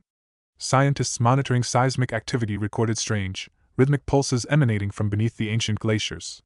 Deep below, where the light never touched, new forms of life were stirring. A massive, ancient leviathan, a creature of the deep, began to stir from its slumber. Its bioluminescence, normally a soft glow, pulsed with an erratic, blinding brilliance. Its sonar calls, usually a low thrum, now resonated with a piercing, disorienting frequency that drove lesser marine life into a frenzy. Its body, once adapted to the crushing pressures of the abyss, was now subtly shifting, growing larger, its scales hardening into an impenetrable armor, its predatory instincts honed to a terrifying degree by the alien essence seeping into its icy domain. These were the true echoes of the Great Unraveling. Not just unseen tears in space, but terrifying mutations in life, driven by the same particles that had transformed me. The common nanobots in humans, unable to process these corrupted energies, were failing, leading to sickness and death. But in the wild, without the controlled progression, the particles were unleashing raw, untamed power, creating apex predators of a new, terrifying kind. The world was not just sick, it was becoming a hunting ground, a battlefield of evolving horrors, and I was only just beginning to understand the true scope of the war that had silently begun. Chapter 16: Forging the Bridge. The chilling reports of mutated creatures, the savage jaguar, the toxic hyenas, the leviathan in the ice, these images from the news, filtered through my newly expanded perception, painted a grim picture. The Great Unraveling wasn't just a cosmic event or a human pandemic. It was a planetary war, and humanity was losing. My unique abilities, my blue screen, and the nanobot update protocol were no longer just a personal journey. They were a desperate, fragile hope. Back in my apartment, the question from the blue screen still hung in the air. Would you like to build one? Y/N. My finger hovered over the imaginary Y. Building an external application or network-based protocol for mass updates was a monumental task. It meant taking my unique, alien-infused neural network and somehow translating its capabilities into a language that conventional technology could understand and propagate. It was a bridge between the cosmic and the computational, a feat of engineering that would have been impossible just weeks ago. But now, with level 2 attributes and a mind that could sense the hidden currents of energy, it felt achievable. Dangerous, yes, but achievable. I selected Y. The blue screen shimmered, then transformed. Instead of a map, it displayed a complex, flowing interface of code and schematics, unlike anything I'd ever seen in conventional programming. Lines of data streamed past, forming intricate algorithms, self-correcting and optimizing at a dizzying pace. My enhanced intellect, now at 35, processed it all with uncanny speed. It was as if the blue screen wasn't just displaying information, but actively collaborating with my thoughts, translating my intent into executable code. The process was arduous. Hours bled into days. I worked relentlessly, fueled by coffee and the grim reality outside. My apartment became a makeshift command center. I tapped into Kronos' secure data archives, not to steal, but to access the vast libraries of network architecture, data encryption protocols, and nanobot distribution models. My blue screen would highlight the relevant sections, then integrate them into the evolving protocol, adapting them to the alien logic my nanobots now understood. The greatest challenge was the interface. How to create a system that could safely draw on my neural network's power without overloading me, and then distribute the updated nanobots across a wide area? The blue screen's guidance was cryptic at times, relying on my intuition and newly awakened elemental affinities. I found myself instinctively manipulating the flow of data, shaping the energy currents within the virtual architecture with a precision that felt almost like an extension of my hydrokinesis or wood elemental affinity. It was a different kind of manipulation, not of water or plant life, but of pure information and energy. Finally, after what felt like an eternity, a new prompt appeared on the blue screen. Network protocol, 98% complete. Ready for initialization. I slumped back in my chair, utterly drained but exhilarated. It wasn't perfect, but it was a start. The remaining 2% felt like a safety buffer, a margin for error that the system itself had calculated. The next morning, I called Lena. Her voice was strained, tired. Any breakthroughs? She asked, her tone devoid of its usual optimism. I think so, I said, my voice raspy from disuse. I've developed a network-based protocol. It's designed to interface with my unique capabilities and update standard nanobots remotely. It's experimental, but it could be the key to mass deployment. There was a long silence on the other end. Remotely? She finally whispered, disbelief warring with a flicker of hope. You mean, without direct contact? Yes, I confirmed. But it needs a controlled test. A secure environment. And a small, isolated network to begin with. Come to the Institute, Lena said, her voice gaining a sudden urgency. Immediately. We have something that might just work for your test subject. As I left my apartment, the city was even more desolate than before. The occasional siren was now a constant, mournful wail. The air hung heavy with a palpable sense of fear and desperation. But for the first time in weeks, I felt a surge of something other than dread. I had built a bridge. Now, it was time to see if it could carry us across the chasm. Chapter 17, The Ultimate Test. The morning dawned gray and cold, matching the lingering exhaustion in my bones. Despite the sleepless nights spent building the network protocol, a spark of grim hope flickered within me. I had found a potential way forward, a path to mass deployment that bypassed the immediate risks of direct human trials. With that thought, I headed back to the Biogenetics Institute, the silent streets still a stark reminder of the world we were fighting for. Lena was waiting for me in the main lab, but something was terribly wrong. Her usual sharp, professional demeanor was gone, replaced by a haunting vulnerability.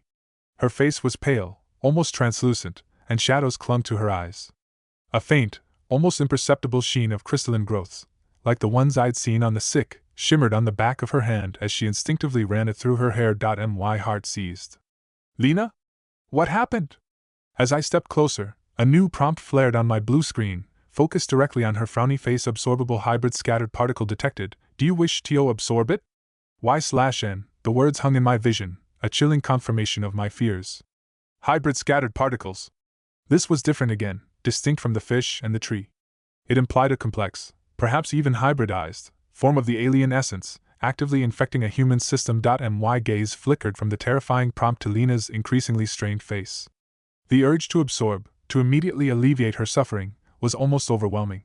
But the memory of the sheer agony from the pure particles, and the unknown consequences of absorbing these hybrid ones, held me back. This was too critical, too personal, to risk an uncontrolled reaction. My unique state was a secret, a power that needed to be wielded with precision, not desperation. She turned to me, and her gaze, usually so fierce with intellect, was clouded with a raw, undeniable fear. I don't know exactly, she whispered, her voice raspy, a tremor in her hands. I had dinner at home last night, something I had in my emergency rations.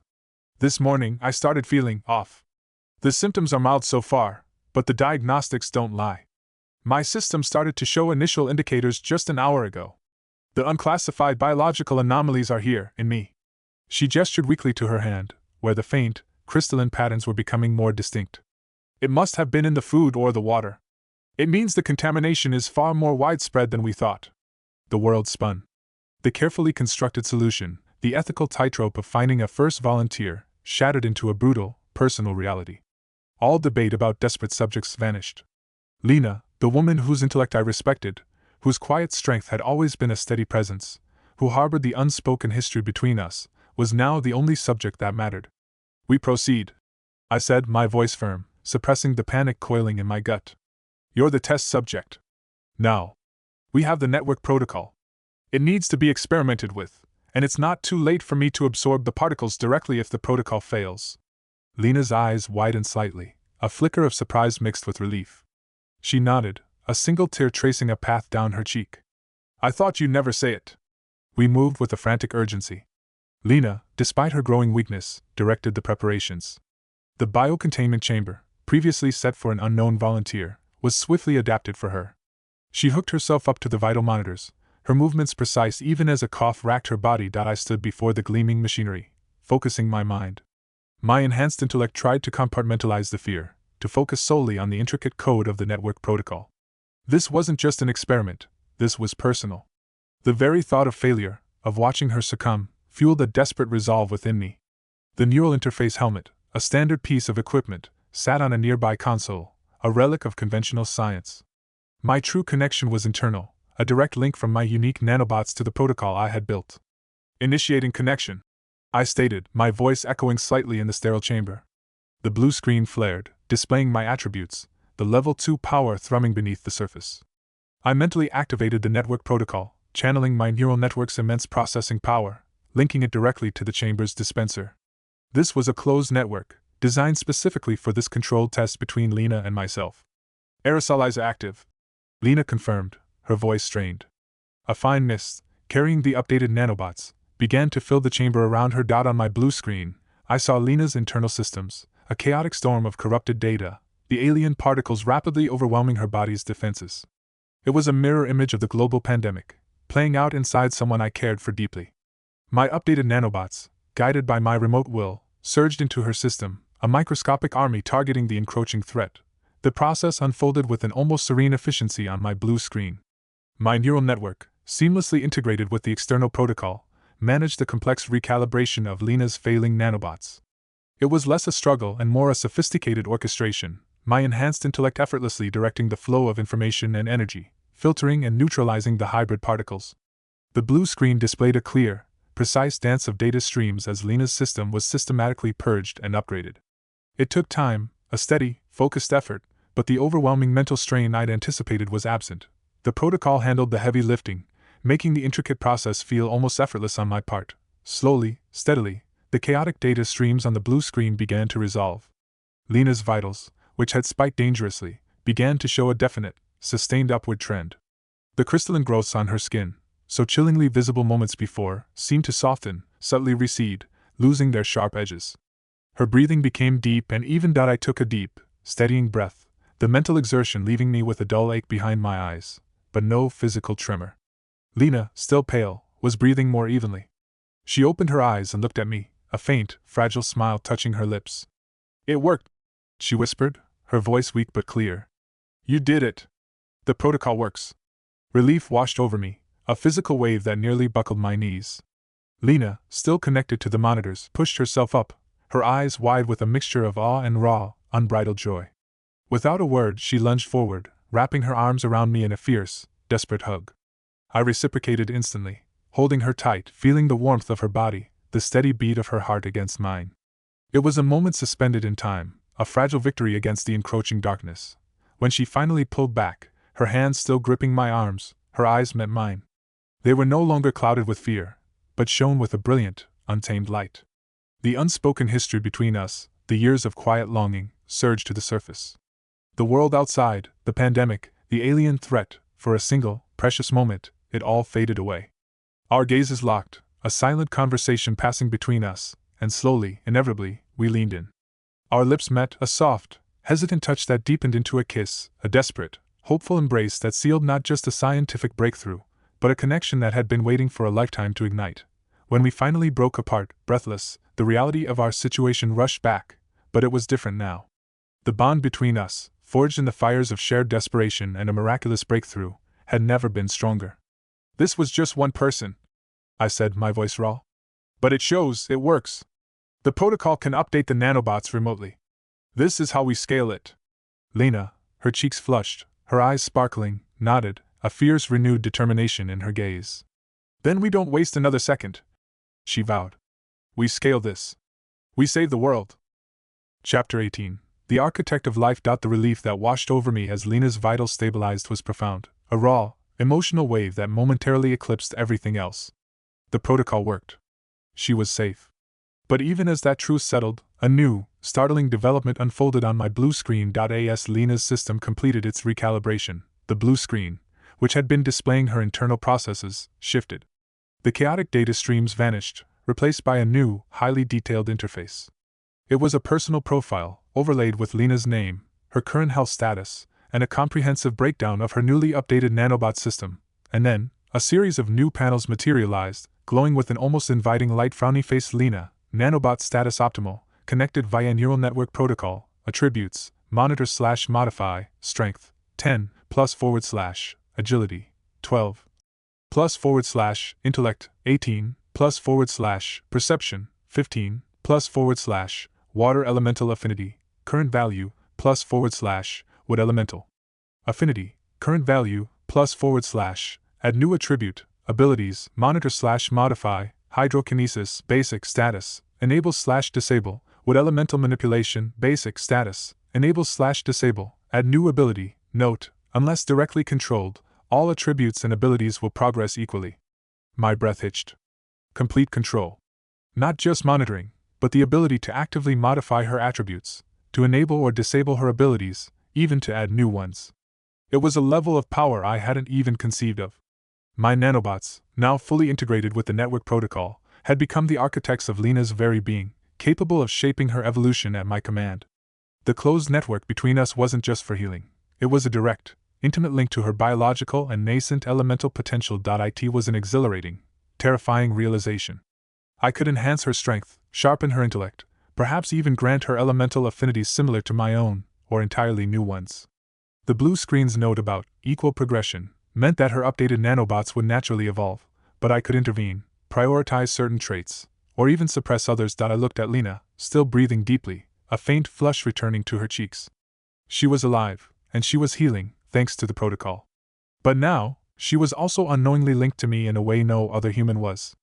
I was the silent conductor of her accelerated evolution, the unseen hand guiding her future. A new, unsettling question arose in my mind, pushing past the immediate triumph. If I could do this, if my neural network and the protocol could establish such profound control, what if others were capable of something similar?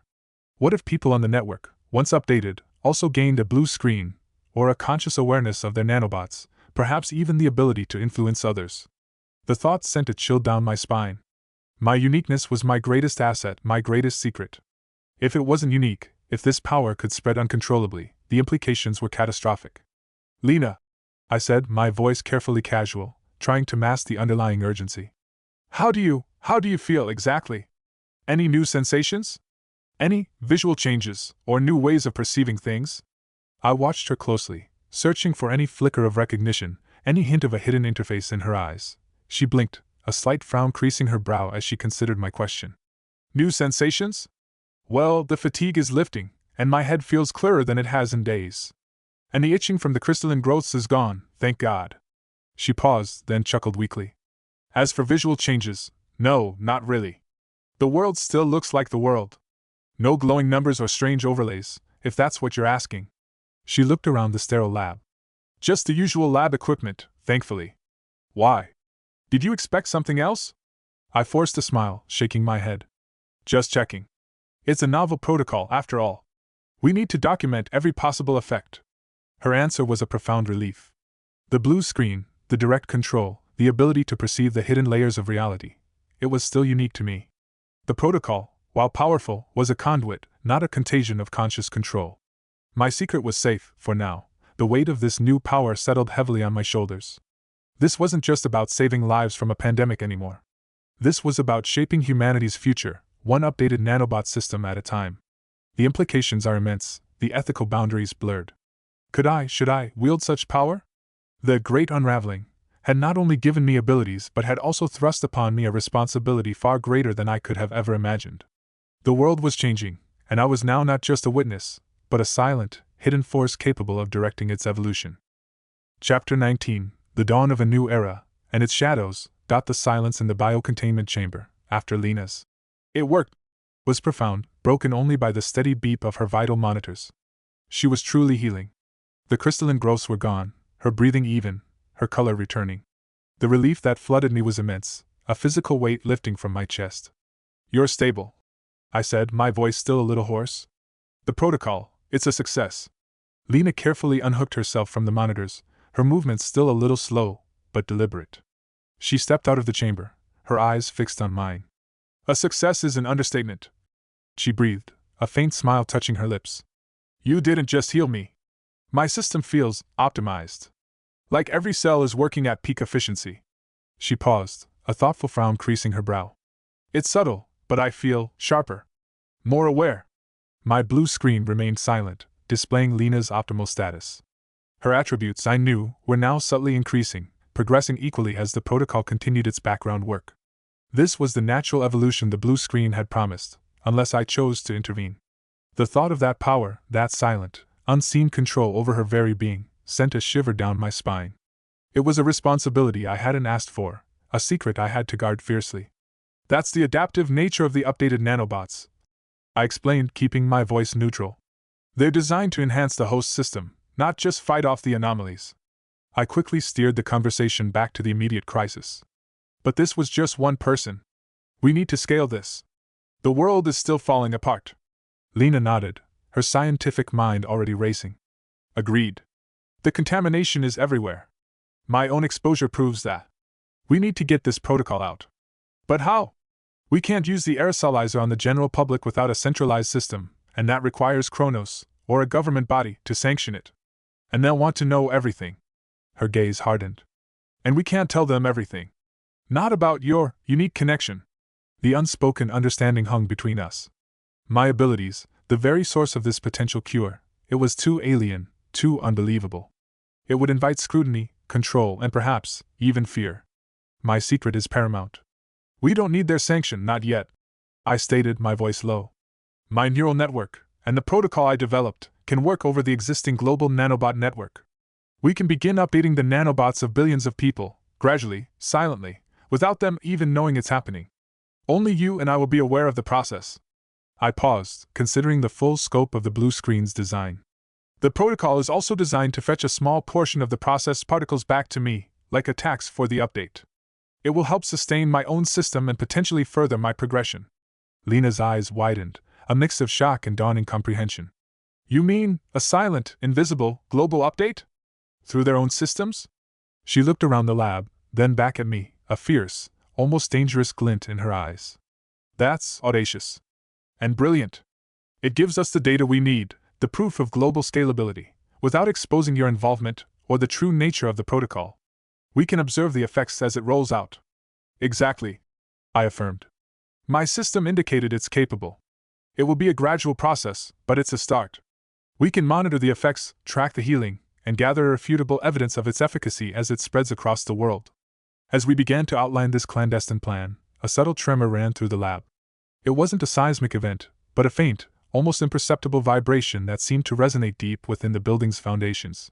My blue screen, usually focused on Lena's profile, flickered, and a new, unsettling icon appeared in the corner, a jagged, pulsating red symbol, like a broken signal.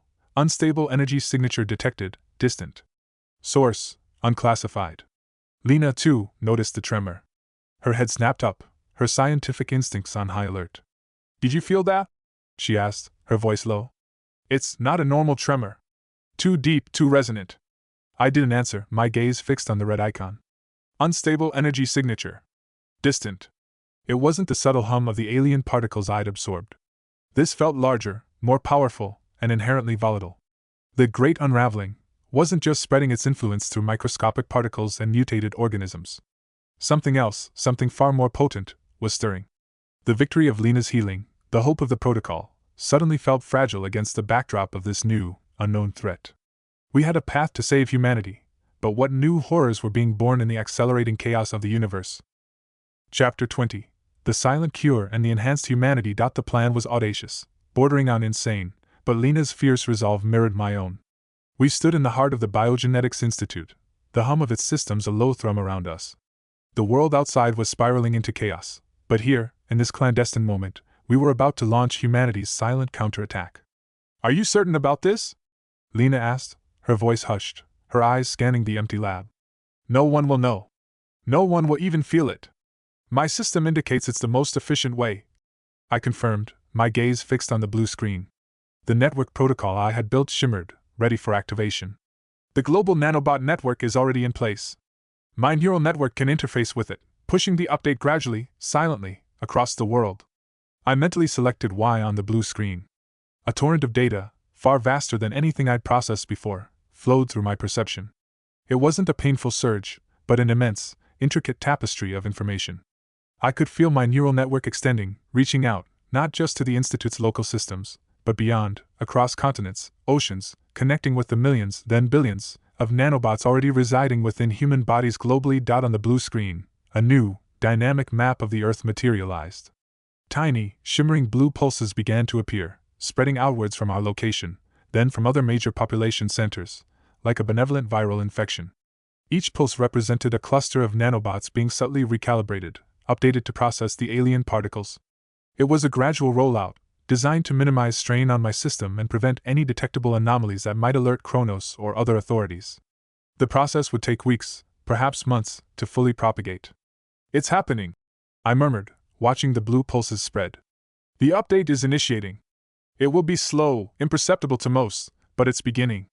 Lena leaned closer, her eyes wide with wonder as she watched the subtle shifts on the lab's main diagnostic screens, which were now showing faint, positive trends in aggregated global health data, minor improvements in respiration rates, slight decreases in reported fatigue, statistical blips that no one outside our clandestine operation would connect to a silent, global cure. Remarkable, she breathed. We're doing it. We're actually doing it. As the days turned into weeks, the subtle changes became undeniable. The pandemic, which had threatened to extinguish humanity, began to recede. Not with a dramatic breakthrough announced on the news, but with a quiet, persistent improvement. Hospitals, once overflowing, slowly emptied. Quarantine zones were lifted. The world, still scarred, began to breathe again. No one knew how it happened. The recovery was attributed to the sheer resilience of the human spirit, to improved hygiene, or to a mysterious natural regression of the anomalies. The truth, a silent, global update orchestrated by my BlueScreen, remained our secret, but the effects went beyond mere healing. For those who possessed nanobots, a significant portion of the global population, thanks to widespread adoption for health and cognitive enhancements, the update brought an unexpected bonus. As their systems processed the alien particles and integrated the new programming, their nanobots didn't just neutralize the threat, they subtly enhanced their hosts. People found themselves feeling more energetic, their thoughts clearer, their reflexes sharper. Athletes broke new records, scientists made intuitive leaps, and ordinary citizens found a newfound vigor in their daily lives. The attributes I saw on Lena's BlueScreen, the subtle increases in strength, agility, intellect, and perception, were now gradually manifesting across millions of people, and with every person cured, with every nanobot system optimized, a small portion of the processed alien particles, like a calculated tax, flowed back to me through the neural network. This constant, global influx of refined energy further fueled my own unique evolution. As humanity grew stronger, so did I. The subtle hum within me deepened, a constant resonance of power accumulating. After months of this silent, global operation, my BlueScreen flared with a final, triumphant notification: progressive mode, 100% level up, level 5. The great unraveling had brought humanity to its knees, but through a clandestine act, it had also inadvertently ushered in an era of silent enhancement. The world was recovering, and a new, subtly augmented humanity was emerging from the ashes of the pandemic, unaware of the hidden hand that had guided its evolution. The battle for humanity's survival had just been won, but the true implications of this new, enhanced species, and the full scope of the cosmic forces at play, were only just beginning to unfold. Chapter 21: A New Normal, a Deeper Bond. The world breathed again. The silent cure, propagated by my neural network, had worked. News channels, once dominated by grim statistics and emergency alerts, now showed images of bustling streets, reopened businesses, and cautious, yet hopeful, reunions. The pandemic, which had brought humanity to its knees, was receding, its retreat as mysterious as its onset. Scientists and governments, baffled by the sudden, widespread recovery, attributed it to a combination of factors: the human immune system's resilience, improved global hygiene, and a fortunate, natural dissipation of the anomalies. Our secret remained safe. For the vast majority of the global population, the update had brought them to a subtle, yet significant, level 1 enhancement. People felt better, healthier, more vibrant. The chronic fatigue that had plagued millions vanished, replaced by a newfound energy. Minds felt clearer, reflexes a fraction sharper. It was enough to boost productivity, to rekindle optimism, to allow humanity to rebuild, but not so dramatic as to cause alarm or expose the true nature of the nanobot modifications. They were stronger, unknowingly augmented, living in a new normal. But for me, the process was continuous. The global nanobot network, now silently upgraded, continued its work. As people went about their lives, consuming food and water still subtly infused with the alien particles, their updated nanobots processed these energies. And according to the protocol I had built, a small portion of that refined energy, a constant, global tax, flowed back to me. It was an invisible river of power, ceaselessly feeding my own evolution. My BlueScreen, a silent companion, would occasionally flicker with minor attribute increases, a testament to the billions of nanobots working in concert, funneling their processed energy into my core. I was slowly, steadily, getting stronger, my abilities deepening with each passing day. After months of this silent, global operation, the accumulated energy within me culminated in a profound shift. My BlueScreen, shimmering with unprecedented brilliance, displayed progressive mode, 100% level up, level 5. My current attributes and abilities at level 5 were now frowny face attributes: strength, 55 agility, 58 intellect, 65 perception, 62 water elemental affinity, 5 basic, wood elemental affinity, 5 basic, space-time acuity, 5 basic, abilities hydrokinesis, basic grants a nascent ability to sense and subtly manipulate water in close proximity. Wood elemental manipulation, basic grants a nascent ability to sense the life force within flora and subtly influence plant growth and structure in close proximity. As the crisis passed, life began to reassert itself in small, precious ways. The fear that had gripped the world slowly receded, replaced by a cautious optimism. Lena and I found ourselves navigating this new landscape together, our bond, forged in the crucible of a global catastrophe, deepening with every shared moment. Our dates weren't elaborate, not at first. They were quiet, intimate affirmations of a world returning. We'd venture out to the now reopened grocery stores, the aisles no longer stripped bare, a simple act of choosing fresh produce feeling like a profound victory. We'd walk through parks, the maple trees along the river now fully leafed out, their green canopy a vibrant contrast to the starkness of winter. Sometimes, we'd simply sit in her lab, not working, but just talking, sharing the quiet hum of the machines and the even quieter hum of our own thoughts. One evening, we went to a movie theater, one of the first to reopen. The air was still a little thin with disinfectant, and the seats were spaced out, but the shared experience of laughter and suspense in a darkened room felt like a miracle. Her hand found mine in the darkness, a comforting, familiar warmth. Another time, we found a small, independent bookstore that had survived the lockdown. We spent hours browse, the scent of old paper and new ideas filling the air, a different kind of solace. Lena, with her sharp intellect, would point out obscure scientific texts, while I, with my subtly heightened perception, would find myself drawn to ancient texts on forgotten lore, sensing faint echoes of energies I was only beginning to understand. The quiet moments became more frequent, more profound. We found ourselves lingering longer after work, sharing meals, discussing everything from quantum physics to the strange resilience of humanity. The unspoken history between us, once a delicate thread, had woven itself into an unbreakable tapestry. One rainy evening, curled on Lena's sofa, watching the city lights shimmer through the downpour, she turned to me. "This apartment," she began, gesturing vaguely around her comfortable but modest space. "It feels small now. After everything. And I have that place, the old family estate outside the city. It's too big for one person, but it's secure. Isolated. Perfect for everything we might need to do next." Her eyes met mine, a clear invitation. I didn't need to ask what everything meant. It meant continuing our work, protecting our secret, and navigating the unknown future of an enhanced humanity. It meant a life intertwined, a partnership forged in the fires of cosmic change. "I'd like that," I said, my voice husky, and so, a few weeks later, we packed our lives into boxes.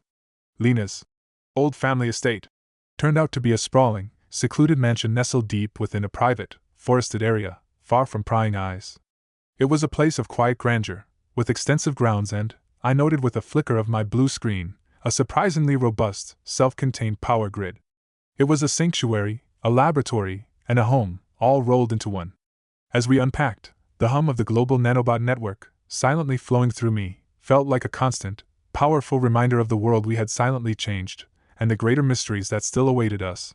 That first night in the mansion, the vastness of the house seemed to amplify the intimacy between us.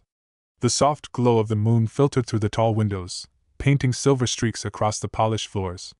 We stood in the grand living room, the boxes still waiting to be unpacked, the silence of the empty house a stark contrast to the quiet hum of the nanobot network I felt within me. Lena turned to me, her eyes, usually so analytical, now soft and vulnerable in the dim light. "It feels different here," she whispered, her voice barely audible. "Like a new beginning." I reached for her, my hand finding hers, and she leaned into my touch. The air between us was charged, thick with unspoken emotions, with the shared burden and triumph of the past months. Our gazes locked, and in her eyes I saw not just the brilliant scientist, but the woman who had faced death and emerged stronger, the woman I had come to care for more deeply than I'd ever thought possible. Slowly, we drew closer, the distance between us dissolving with each breath. Her hand moved to my cheek, her touch gentle, sending a shiver through me. Our lips met, tentatively at first, a soft exploration, then with a growing intensity that mirrored the passion we had suppressed for so long. It was a kiss of profound connection, of shared destiny, of two souls finding solace and strength in each other amidst the chaos of a changing world. We held each other close, the world outside fading into insignificance, lost in the embrace of a new, profound intimacy. This was more than just a new home. It was the dawn of a new chapter, not just for humanity, but for us. Chapter 22: The Pocket of Time and the Seeds of Control. The quiet intimacy of the mansion, the shared moments with Lena, became a sanctuary in a world still subtly reeling from the pandemic. Humanity was recovering, unknowingly enhanced to level 1, and the constant, global, tax of processed particles continued to flow into me, steadily fueling my own evolution. The hum of power within me deepened, a constant, resonant presence. One morning, as I meditated in the mansion's sprawling garden, focusing on the intricate flow of energy within the ancient trees, my blue screen flared with a new, unprecedented notification. It wasn't an attribute increase, but a profound shift in my capabilities. New ability unlocked, Pocket Dimension. Basic description: grants the ability to create a stable, localized spatial anomaly, forming a personal pocket dimension approximately 5 cubic meters in volume. Time within this dimension is completely frozen relative to external reality. A gasp escaped my lips. A pocket dimension. Time frozen. This was a leap beyond anything I had experienced, a direct manifestation of my nascent spacetime acuity. I focused, and with a subtle mental push, a shimmering, almost invisible ripple appeared in the air beside me. It was like looking through a distortion, a window into a perfectly still, miniature void. I carefully extended my hand, and it passed through the ripple, feeling nothing but a cool, inert emptiness. This was a place where time simply ceased to exist, a perfect vault for anything I wished to preserve or hide. The implications were staggering, a tool of unimaginable potential in a world increasingly defined by chaos. Later that day, feeling the restless energy of my new abilities, I decided to venture out beyond the mansion's secluded grounds. The city, though recovering, still held pockets of desperation. I needed to see it firsthand, to gauge the true state of the world beyond the news reports and Lena's lab data. My destination was an abandoned distribution center on the city's outskirts, a place I knew might still hold some untouched emergency supplies. As I approached the dilapidated building, a sudden chill prickled at the back of my neck. My enhanced perception, now at 62, flared. The subtle shifts in air currents, the faint scent of unwashed bodies, the unnatural silence in an area that should have had wind whistling through broken windows, it all screamed danger. My blue screen, a silent overlay, highlighted faint heat signatures moving within the shadows of the warehouse. 3 individuals. Human. Before I could fully process the information, 2 figures emerged from behind a stack of rusted containers, their faces gaunt, their eyes hard and desperate. One wielded a rusty pipe, the other a length of rebar. A third, larger figure appeared from the main entrance, blocking my retreat. Thugs. Survivors, hardened by the collapse, looking for easy prey. "Hand over whatever you got, nice and easy." The one with the pipe rasped, his voice raw. I didn't have combat training. My experience was in data, not brawls. But my body, now a level 5 conduit of alien power, reacted with an almost preternatural speed. As the first thug lunged, the rusty pipe arcing towards my head, my agility, 58, kicked in. Time seemed to stretch, just a fraction, allowing me to perceive the trajectory, the minute shifts in his balance. I sidestepped effortlessly, the pipe whistling past my ear by inches. Before he could recover, my hand shot out. My strength, 55, far beyond a normal human's, allowed me to grip his wrist with surprising force, twisting the pipe away with a sharp, clean motion. He cried out, his eyes widening in shock. I didn't hit him. Instead, I used his own momentum, spinning him around and sending him stumbling into his accomplice, who was just raising his rebar. The third thug, the largest, charged. He was faster than his companions, but still a blur compared to my heightened perception. I saw the tension in his muscles, the slight shift of his weight as he prepared to tackle. I met him head-on, not with a punch, but with a precise shove, leveraging my enhanced strength and his momentum. He flew backward, crashing into a stack of empty pallets with a loud clatter. I stood in the sudden silence, breathing evenly. My heart hammered, a mix of adrenaline and the profound realization of my own physical capabilities. It wasn't a fight, it was a demonstration. They were down, groaning, but not seriously hurt. They were just desperate men, and I had no desire to kill. As I left the distribution center, the blue screen remained silent, no new prompts, no attribute changes. But the encounter had solidified a chilling truth. While humanity was cured of the pandemic, and subtly enhanced to level 1, it was still vulnerable. These were just desperate men, but the world was changing, and far more dangerous things were emerging, and chaos was indeed returning. As the weeks turned into months, the initial relief of the pandemic's retreat began to wane, replaced by a growing unease. The news, once cautiously optimistic, now carried increasingly frequent and disturbing reports. The subtle tremors I had detected earlier were no longer subtle. They were violent quakes, followed by sightings of creatures that defied natural law. The mutated predators, once isolated incidents, were now a widespread threat. Gigantic, scaled beasts emerged from the depths of the oceans, tearing through coastal cities. Forests became hunting grounds for impossibly swift, razor-clawed monstrosities. The enhanced Level 1 humans, while stronger and faster than before, were still struggling. They could defend themselves, often successfully, but the sheer scale and growing power of these evolved predators meant constant vigilance, constant loss. Humanity was no longer just recovering, it was fighting for its survival against a new, terrifying ecosystem. I watched the escalating reports on the news, the casualty counts, the desperate pleas for more effective defenses. The silent, global Level 1 update had saved humanity from the pandemic, but it wasn't enough to win this new war. Humanity needed more. I couldn't just unleash a blanket full update on everyone. The ethical implications were too vast, the potential for unforeseen consequences too great. And more practically, the sheer energy drain would be catastrophic, even for me. As I pondered this immense problem, my blue screen, as if sensing my dilemma and my growing strength at Level 5, suddenly pulsed with a new, complex notification. It was a formal recommendation, far more intricate than previous prompts. Frowny face. New protocol recommendation, Evolutionary Reward System, ERS. Description: a dynamic, merit-based enhancement protocol designed to empower select individuals based on quantifiable contributions to global defense against mutated threats. Mechanism: identifies early bird candidates exhibiting exceptional aptitude and direct engagement with threats. Provides them with a personal, localized interface, sub-blue screen, for task acquisition, threat analysis, and direct attribute/ability allocation. Directive: early birds will be implicitly guided to establish decentralized junctions, localized hubs for task management and resource distribution, fostering community action and self-organization. Benefit: to primary user, continuous processing of enhanced particle flow from early bird activity accelerates primary users. Evolution: management, requires oversight via hierarchical administrative nodes. And then, another notification, directly linked to my status as the primary user. Frowny face. New capability, subadmin allocation. Description: ability to designate individuals as sub-administrators of the neural network protocol. Subadmins gain a portion of excess processed particles and can adjust attributes/abilities of lower hierarchy. Current subadmin slots available. 1. My heart pounded. This was the answer. A distributed system, managed by capable individuals. And Lena was the obvious, the only, choice for the first slot. I found Lena in the mansion's newly converted lab, surrounded by holographic projections of global anomaly hotspots. Her face was grim, tracing the spread of new threat clusters. "Lena," I said, my voice low. "There's something I need to show you. Something profound." I focused my mind, selecting her profile on my blue screen, and then, with a deliberate mental command, activated the subadmin allocation function. Lena blinked, a sudden, startled expression on her face.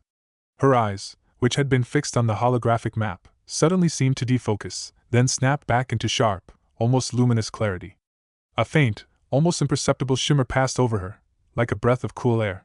Before she could fully react, I focused on her profile on my own blue screen again, and with a subtle mental adjustment, increased her intellect attribute by 5 points. Lena gasped, her hand flying to her temple. My intellect just spiked," she murmured, her voice laced with a new kind of awe. "I can feel it. The processing speed, it's incredible. What did you do?" She looked at me, a mixture of shock and dawning realization on her face. Her gaze then drifted, unfocused for a moment, and then snapped to a point just beyond my shoulder.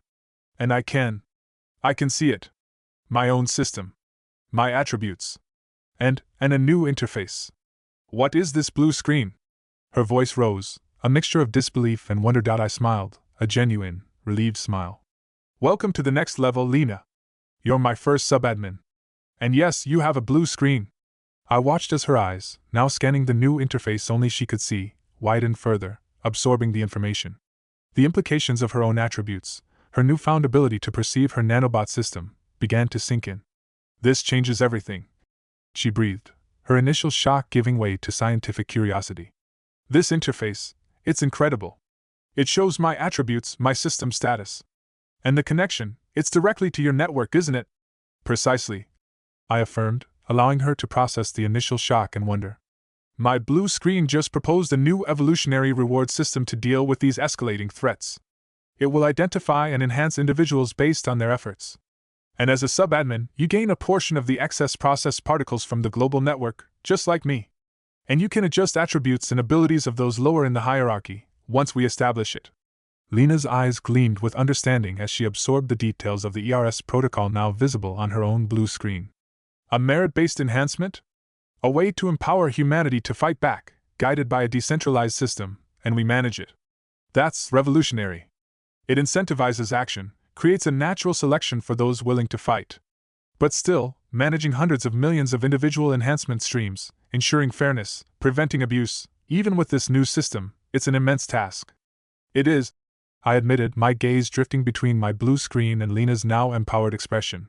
It requires oversight, a distributed network of control. And that's where you, and future subadmins, come in.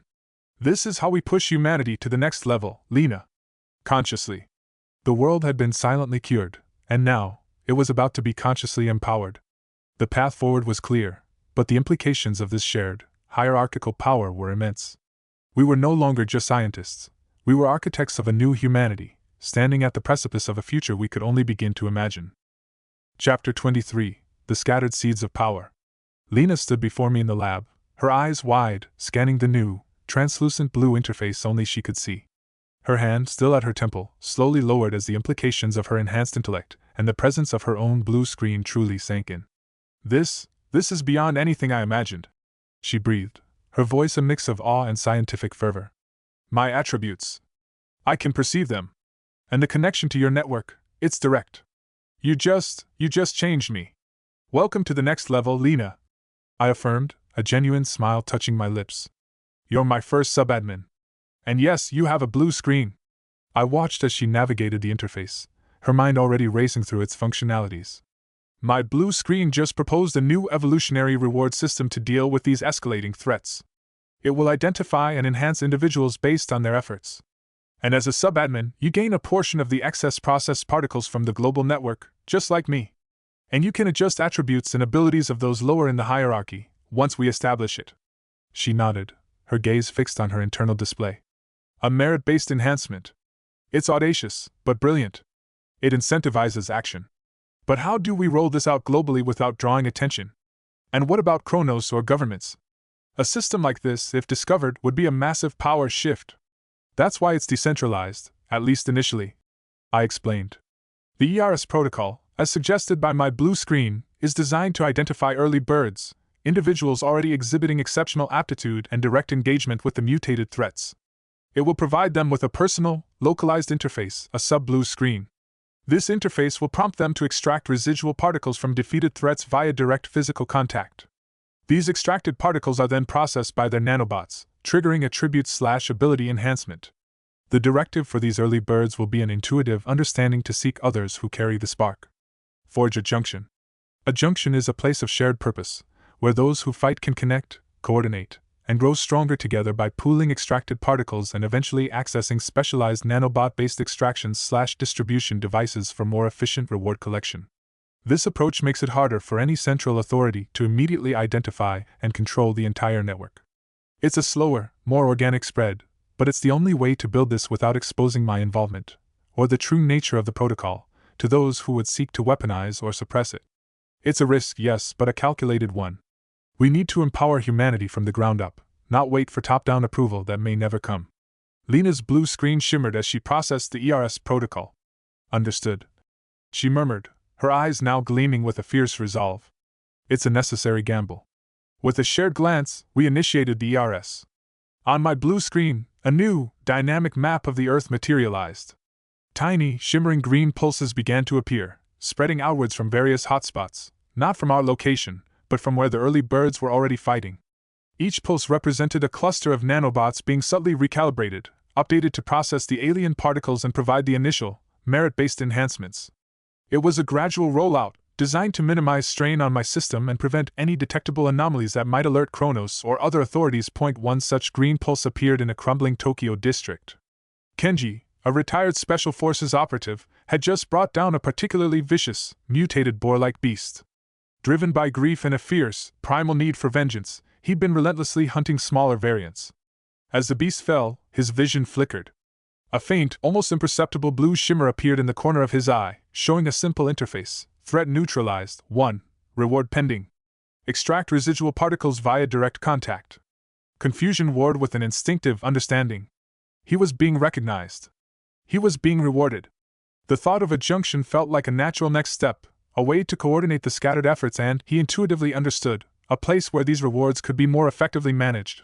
Thousands of miles away, in the dense, mutated forests of the Amazon, a young woman named Anya, a skilled scout whose ancestral lands were being devoured by aggressive flora, suddenly felt a surge of energy after successfully leading her community to fell a gargantuan, vine-covered arachnid. Her vision blurred, then focused, revealing a similar interface. Contribution recognized. 1. Extract residual particles via direct contact. The feeling was undeniable, empowering. The path is forged through cooperation. A junction will arise. Connect with those who share your purpose. These were the early birds. They didn't know who was behind it, or what the blue screen truly was. To them, it was a mysterious gift, a sign that the universe itself was responding to their struggle, or perhaps a new, unknown force was guiding them. They were simply told to fight, to contribute, and the rewards would follow, collected through this new, direct method. And, crucially, to connect and create junctions. As these early birds continued their efforts and their individual nanobot systems processed more alien particles, a further evolution occurred. Once an individual's nanobots reached a certain threshold of processed energy, effectively reaching level 2 through the ERS, their personal interface, sub-blue screen, would expand. While not granting administrative control like Lena's, this enhanced display would become a read-only portal to broader ERS information. It would show aggregated threat data, highlight areas where contributions were most needed, and even provide basic communication channels for coordinating with other enhanced individuals within their developing junctions. This allowed for information to be relayed and tasks to be distributed, keeping the central administrators anonymous while empowering the network from within. From the mansion, Lena and I monitored the network. She, as a sub-admin, possessed granular control over the data streams within specific regions, able to see the early bird activity, the allocation of particles, and the impact on their attributes. While the capability to directly adjust individual attributes was present for sub-admins, it was a power we chose to wield with extreme caution, preferring the ERS's merit-based system to guide natural progression. Our focus was on the broader flow, the overall health and effectiveness of the growing network. Indeed, for every successful hunt, for every early bird who pushed their limits and contributed to humanity's survival, a fraction of the extracted alien particles, enhanced by their own physical exertion and the blue screen's intricate algorithms, flowed back into my core. My own progression beyond level 5 was no longer just continuous, it was accelerating. I could feel the subtle shifts in my own energetic signature, the deepening of my elemental affinities, the sharpening of my space-time acuity, though no new numerical level-ups had yet appeared. Despite the initial successes of the ERS, a chilling pattern began to emerge. While the early birds were effective against known threats, new, more resilient, and cunning predators were appearing. The mutation rate seemed to be accelerating, almost as if the universe itself was reacting to humanity's newfound strength. The challenge was massive, far too great for just a handful of enhanced individuals, or even 2 administrators. The blue screens remaining, sub-admin slots available, 0, was a stark reminder that this decentralized network would need more shepherds. Humanity was fighting back, but the great unraveling had only just begun to show its true teeth. Chapter 24. The ERS takes hold, and the escalating war. With the evolutionary reward system, ERS, now active, the mansion's lab became the silent nexus of a global transformation. Lena, her translucent blue screen a constant stream of data, worked alongside me, her enhanced intellect absorbing the intricate patterns of humanity's evolving fight. My primary blue screen displayed the world, now a vibrant tapestry of green pulses, each one representing an early bird who had answered the ERS's silent call. These early birds, guided by the intuitive directives of their personal sub-blue screens, were rapidly coalescing into junctions across the planet. We observed the data streams. In the ruins of Tokyo, Kenji's group, now a formidable force, systematically clearing sectors of mutated urban predators, their enhanced attributes allowing them to coordinate complex maneuvers. In the heart of the Amazon, Anya's community, empowered by the ERS, was not merely defending their territory but actively pushing back the encroaching, aggressive flora, their collective strength and agility making them formidable guardians of their ancestral lands. The impact of the ERS was becoming undeniable. News reports, still unaware of the underlying cause, highlighted an increasing number of miraculous defenses and unexplained acts of heroism by ordinary citizens. Governments, baffled by the sudden, localized victories against overwhelming odds, began to laud these resilient citizen groups, attributing their success to newfound community spirit and innovative tactics. Humanity, unknowingly, was beginning to fight back with a coordinated, though decentralized, force. Lena, her face lit by the glow of her blue screen, pointed to a cluster of green pulses in a previously heavily contaminated zone in Europe. "Look," she said, her voice filled with a mix of triumph and exhaustion. "Junction Echo. Their collective efforts just cleared a major infestation of those burrowing monstrosities. The system is delivering significant boosts to their core attributes. It's working." I nodded, watching the data. For every successful hunt, for every act of courage and contribution, the ERS delivered its incremental rewards. And with each reward, the global nanobot network hummed, processing more alien particles. A fraction of this refined energy, a constant tax, flowing through the intricate algorithms of the blue screen, returned to my core. My own progression beyond level 5 was no longer just continuous, it was accelerating. I could feel the subtle shifts in my own energetic signature, the deepening of my elemental affinities, the sharpening of my space-time acuity, though no new numerical level-ups had yet appeared. The tax was working, fueling my evolution with every victory across the globe. Lena, too, was experiencing her own rapid progression. As a sub-admin, she received a significant portion of the excess processed particles, and her own attributes were steadily climbing. Her blue screen, which I could now observe through my primary interface, showed her intellect soaring, her physical attributes gaining a noticeable edge. Just recently, I'd seen her internal diagnostics confirm a new milestone. Frowny face Lena, level up. Level 3, she hadn't mentioned it explicitly, but I could see the subtle changes in her, the increased stamina, the even sharper focus in her eyes. She was evolving, becoming a formidable force in her own right. However, despite the growing success of the ERS, a chilling reality began to assert itself. The predators were adapting, evolving at an alarming rate. Creatures that Kenji's group had easily dispatched a week ago might now possess hardened scales, unexpected speed, or even rudimentary elemental resistances. The Amazonian flora Anya's team had contained was now showing signs of aggressive, sentient growth, developing new, toxic defenses. The Great Unraveling was not a static force, it was a dynamic, reactive cosmic event, pushing back with escalating ferocity against humanity's newfound strength. "The mutation rate is accelerating," Lena observed, her voice grim, her blue screen displaying alarming trends in predator evolution. "The ERS is effective, but it's a race. We're enhancing them, but the threats are getting stronger, faster.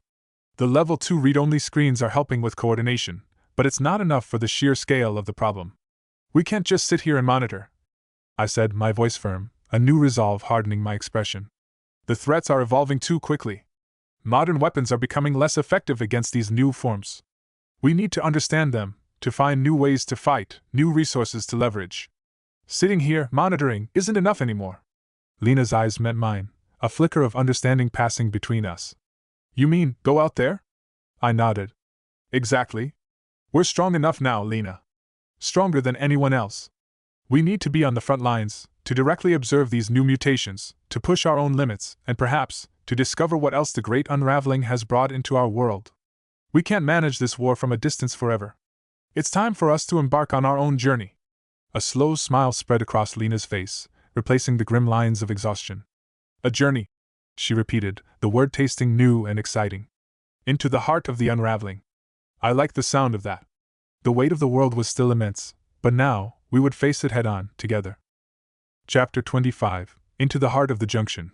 The Mansion's lab, once our world, now felt like a distant command post. With the evolutionary reward system, ERS, initiated, the green pulses on my blue screen, marking the early birds and their burgeoning junctions, had exploded into a global network.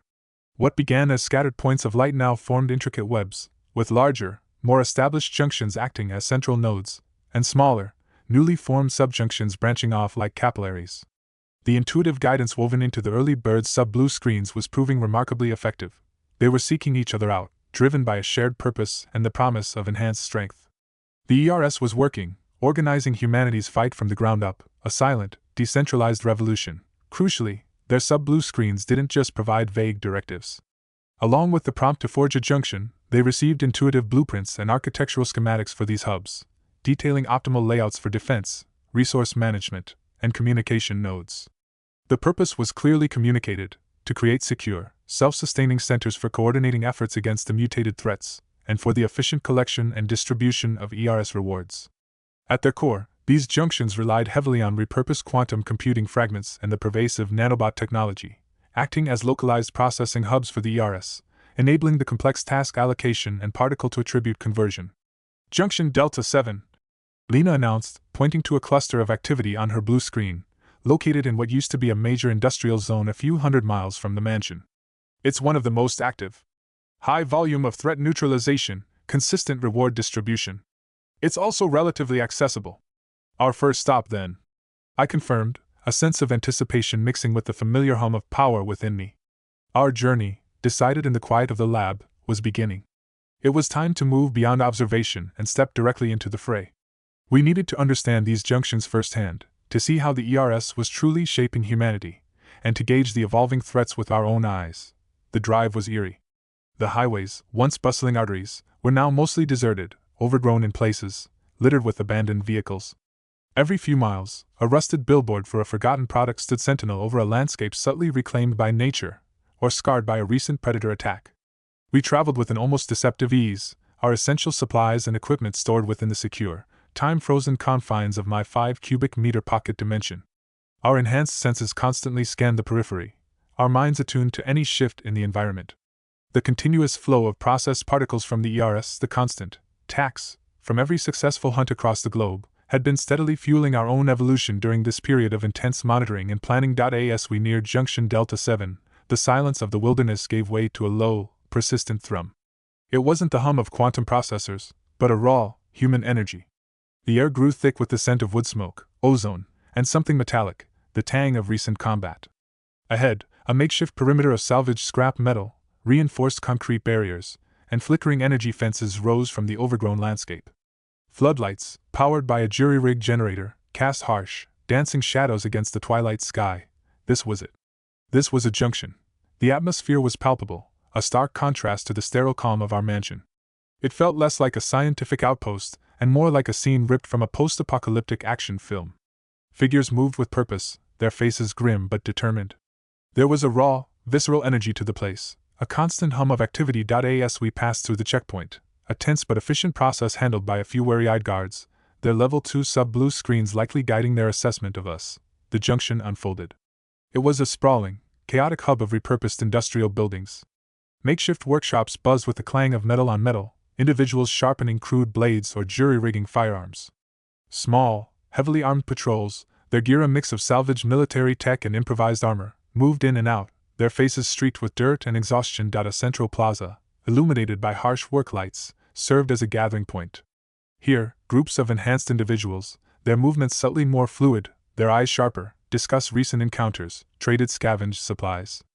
Crucially, their sub-blue screens, visible only to them, displayed available tasks, bounties for specific mutated creatures or missions to secure resources. Upon successful completion, the rewards, in the form of processed alien particles for attribute boosts, were collected directly through the junction's interface. Initially, early birds would extract residual particles from defeated threats via direct physical contact, a subtle absorption performed by their enhanced nanobots. However, as junctions grew, a new, small but complicated device, made up of a combination of nanobots and salvaged components, began to appear. These specialized extraction tools allowed for more efficient particle collection and reward distribution, routing a portion of the raw, refined alien energy back through the ERS network, fueling my own growth and building a collective reserve at the junctions. This system ensured that the junctions were not just places of gathering, but vital logistical hubs, central to the ERS's operation and the continuous flow of power. I could feel the faint resonance of their nanobots, the subtle energy flowing through the ERS, a constant reminder of the network I had silently built. Their attributes, though incrementally higher than baseline humans, were still far below mine and Lena's. The continuous flow of processed particles from the ERS, the constant tax, from every successful hunt across the globe, had been steadily fueling our own evolution during this period of intense monitoring and planning. Just as the junction's crude defenses came into full view, a series of rapid notifications flashed across my blue screen, confirming the profound impact of the ERS's global operation on my own system. Progressive mode, 100% level up, level 9, attributes strength, 75 agility, 78 intellect, 85 perception, 82 water elemental affinity, 9, intermediate, wood elemental affinity, 9, intermediate, space-time acuity, 9, intermediate. Simultaneously, Lena's eyes widened, and I could see the subtle flicker of her own blue screen as it registered her accelerated growth. Frowny face. Lena, level up. Level 5, attributes strength, 30 agility, 32 intellect, 38 perception, 35 water elemental affinity, 5 basic, wood elemental affinity, 5 basic, spacetime acuity, 0, dormant. Chapter 26. The limits of steel and the spark of innovation dot the world outside the mansion, and now, outside the immediate perimeter of Junction Delta 7, had irrevocably transformed. It was no longer just a planet recovering from a pandemic. It had become a sprawling, brutal RPG game, a grim adventure where every sunrise brought a new quest for survival. The ERS had silently armed millions, turning ordinary citizens into reluctant warriors, each with their own unseen blue screen guiding their progression. Life was a constant gamble, a roll of the dice against unseen horrors. No one knew when their personal adventure would end, or if they would see another dawn. Across continents, people were fighting. Some formed tight-knit groups, their bonds forged in the crucible of shared combat, moving from one threat zone to another, driven by the promise of ERS rewards and the desperate hope of reclaiming their world. Others, solitary figures, patrolled their ruined homelands, protecting the few loved ones left behind, their silent vigils a testament to an unyielding spirit.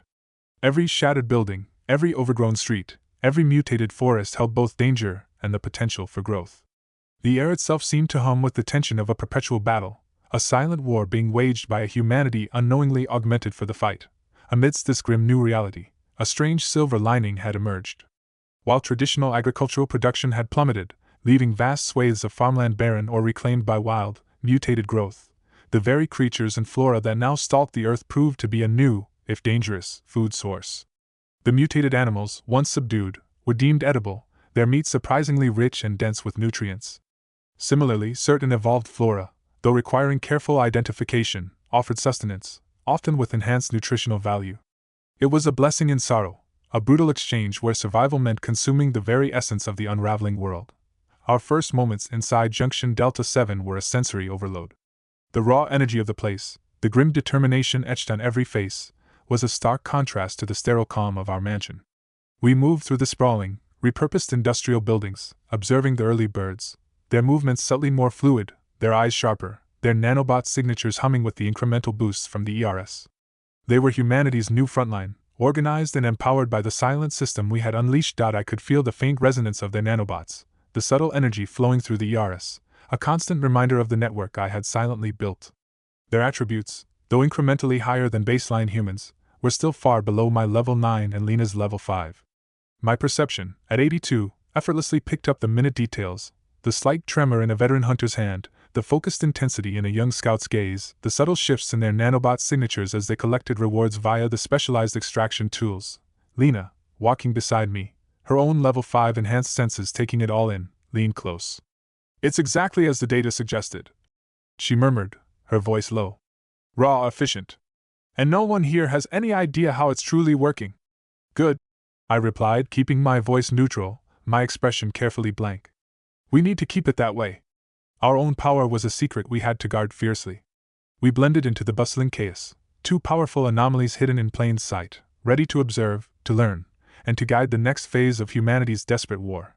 Our days at Junction Delta 7 quickly fell into a rhythm of observation and subtle infiltration. We joined patrols, participated in hunts, and spent hours listening to the chatter of the enhanced individuals.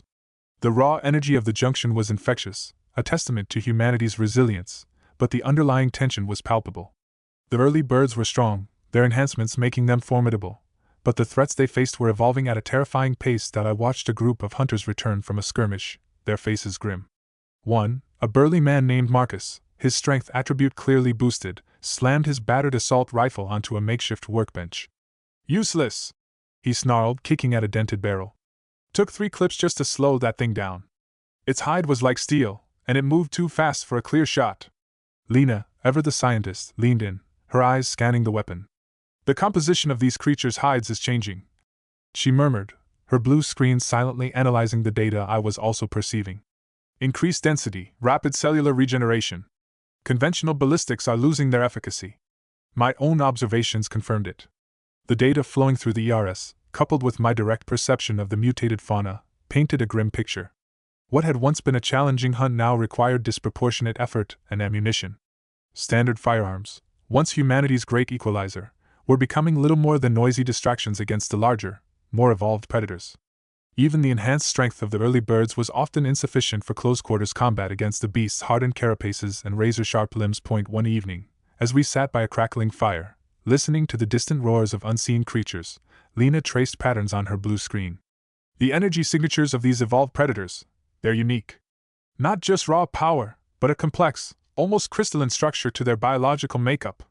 And the mutated flora, too. Their sap, their fibers, they resonate with unusual frequencies. The alien particles, I stated, my voice low. They're not just corrupting, they're fundamentally altering the very building blocks of life here, imbuing them with new properties. As I spoke, a shared realization bloomed between Lena and me, almost simultaneously. If these creatures and plants were being fundamentally altered, becoming denser and more powerful by integrating these particles, then their very essence contained a concentrated form of this new energy. Modern weapons were failing, but perhaps the answer wasn't more power, but a different kind of power. Lena's eyes met mine, a spark of audacious thought igniting in their depths. If their bodies are infused with these particles, she mused, her voice low, then they aren't just threats. They're resources. What if we could extract these properties, harness these new energies to forge something else? New weapons, I finished, the idea solidifying in my mind. Not just ballistic, but energy weapons. Or even cold weapons, infused with elemental affinities derived from the creatures themselves. If these evolved beings are absorbing the particles, then their very bodies are a source for countering them. The concept was a profound shift in strategy. It was a leap from simply fighting to actively harvesting the unraveling universe's new reality, transforming the very essence of the threats into tools for humanity's survival. This wasn't something the ERS was designed to prompt directly. This was a realization born from our unique perspectives, our combined intellects, and my deep connection to the source of the alien energy. The modern weapons of the old world were failing. The path forward wasn't just about making humans stronger, but about giving them entirely new tools, new forms of offense and defense, forged from the very essence of the great unraveling itself. Our journey had just found its true purpose, to discover the secrets hidden within the mutated world, and to arm humanity for the escalating war to come. Chapter 27. First steps into a new alchemy. The realization that modern weapons were failing, and that the mutated world itself held the keys to humanity's next arsenal, settled heavily between Lena and me. Our time at Junction Delta 7, while invaluable for understanding the ERS in action, also underscored the urgency of our new quest. The incessant chatter about increasingly resilient predators, the sheer volume of spent ammunition, and the grim faces of returning hunters cemented our conviction. We couldn't just enhance humans. We had to arm them with the very essence of the unraveling. We need a secure place, Lena stated, her voice topped with intellectual excitement, her level 5 mind already running through logistical challenges. Here, it's too chaotic, too public. Any experimentation with these materials would draw too much attention. We need privacy, and the right equipment. I nodded, my level 9 perception already sifting through the junction's background noise, detecting subtle energy signatures from the various mutated remnants stored in makeshift depots. The mansion, I suggested. It has the lab, the isolation, and your family's old records might even contain forgotten chemical processes that could be relevant to alien particle manipulation.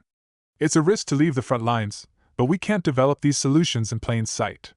A flicker of hesitation crossed Lena's face, a brief struggle between her scientific drive and the desire to stay engaged in the immediate fight. Agreed. The strategic value outweighs the tactical absence. We collect samples here, enough to begin. Over the next few days, we operated with a new, focused purpose within the junction. While still blending in, we prioritized joining patrols that ventured into zones rich with recently neutralized, highly evolved fauna and unusual mutated flora.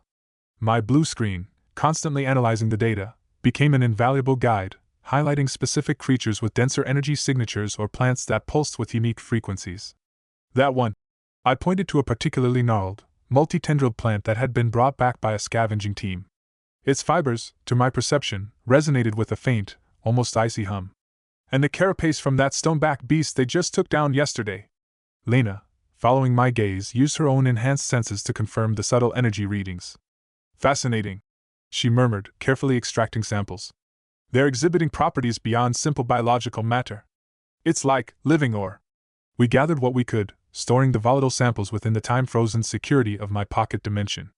The space, once a mere theoretical ability, now served as an invaluable, clandestine laboratory, preserving the samples from decay and preventing any unwanted detection of their unusual properties. It was during one of these scavenging missions that we encountered Dr. Eris Thorne. He was hunched over the remains of a recently slain razorwing, a grotesque avian predator, meticulously chipping away at a piece of its chitinous wing. His clothes were stained, his hands calloused, a sharp contrast to the pristine lab coat he'd likely worn in his previous life. My blue screen, with a subtle flicker, identified him as a former biomaterials engineer. Useless, he muttered, tossing a small, conventional geological hammer aside in frustration. It's infused. The molecular bonds are impossible to break with anything we have here. If only I had a proper spectrograph, or a high-frequency sonic cutter. He looked up, catching our gaze, his eyes tired but sharp. These things are becoming living alloys. Our old tools just aren't cutting it, literally. Lena and I exchanged a silent glance.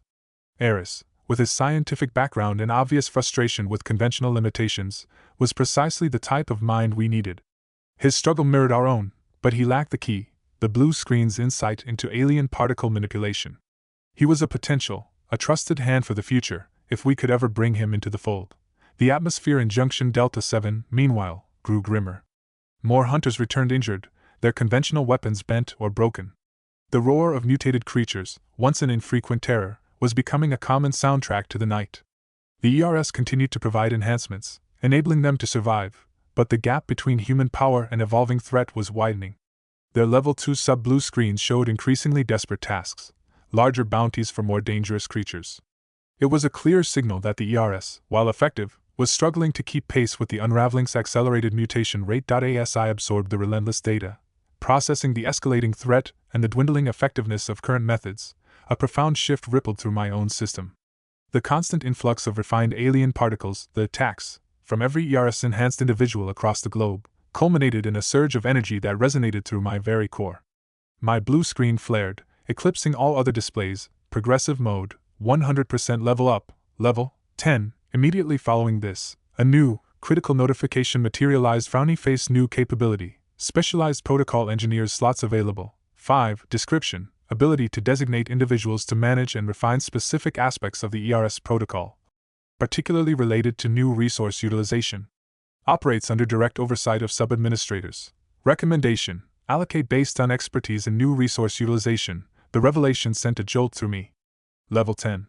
And 5 new specialized protocol engineers slots, explicitly linked to the development of new resources and operating under Lena's oversight.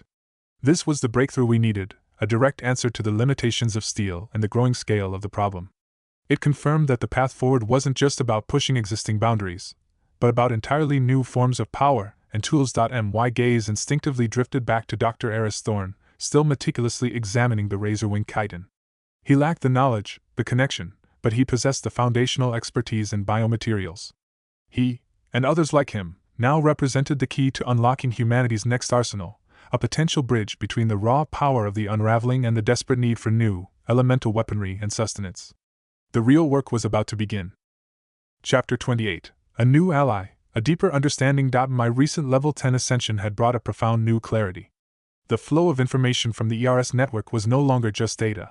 It was a living, breathing current of energy that I could almost physically feel. My attributes, honed by the constant, tax, and my direct experiences, were now far beyond anything human. Attributes: strength, 85 agility, 88 intellect, 95 perception, 92 water elemental affinity, 10 advanced, wood elemental affinity, 10 advanced, space-time acuity, 10 advanced, includes pocket dimension. The 5 new specialized protocol engineers slots gleamed on my blue screen, a direct result of my Level 10 breakthrough. Lena, at Level 5, was already a formidable subadmin, and now, we could delegate specialized tasks to others, providing them with a limited, focused access to the ERS network for specific purposes. This was crucial for our new direction, harnessing the unique properties of the mutated world to create advanced weaponry and potent consumables. He's the one, Lena stated, her voice firm, as we stood in the mansion's newly converted research wing, a vast space that would soon house our most sensitive experiments. Her blue screen displayed a filtered feed from Junction Delta 7, specifically focused on Dr. Eris Thorne. His frustration with conventional tools, his deep understanding of biomaterials. He's precisely the mind we need for the protocols for new material alchemy. I nodded, my gaze fixed on Eris's live feed. He was still at the junction, a picture of focused determination, surrounded by salvaged parts and the remains of strange creatures. My blue screen, processing the data, pulled up his current attributes through the ERS network, confirming his recent progress from being an early bird. Frowny face. Dr. Eris Thorne attributes level 2, strength, 20 agility, 18 intellect, 30 perception, 25 water elemental affinity, 0, dormant, wood elemental affinity, 0, dormant, space-time acuity, 0, dormant. His intellect was impressive, a natural fit for complex scientific work. He wouldn't gain the broad administrative powers of a subadmin like Lena, but as a specialized protocol engineer, he would receive a limited, highly focused interface, providing him with the precise data and analytical tools needed for our new alchemy. He was about to become an unwitting, yet essential, participant in our grand design. The level 10 status, and the blueprint for the specialized protocol engineers, burned brightly on my blue screen. Lena, now a formidable level 5 subadmin, understood the implications as clearly as I did. Dr. Eris Thorne, still at Junction Delta 7, was our first target. His expertise in biomaterials was precisely what we needed to begin forging humanity's new arsenal. We approached him during a rare lull in the Junction's frenetic activity. He was once again hunched over the desiccated remains of a mutated creature, his face a mask of weary determination. The frustrating futility of his conventional tools was evident in the discarded instruments around him. Dr. Thorne, Lena began, her voice calm and authoritative, immediately capturing his attention. Her presence, enhanced by her own evolution, carried a subtle gravity. He looked up, his tired eyes assessing us. Lena? And you? He nodded curtly at me. Still here? I thought you'd have moved on. We've been observing, I replied, choosing my words carefully.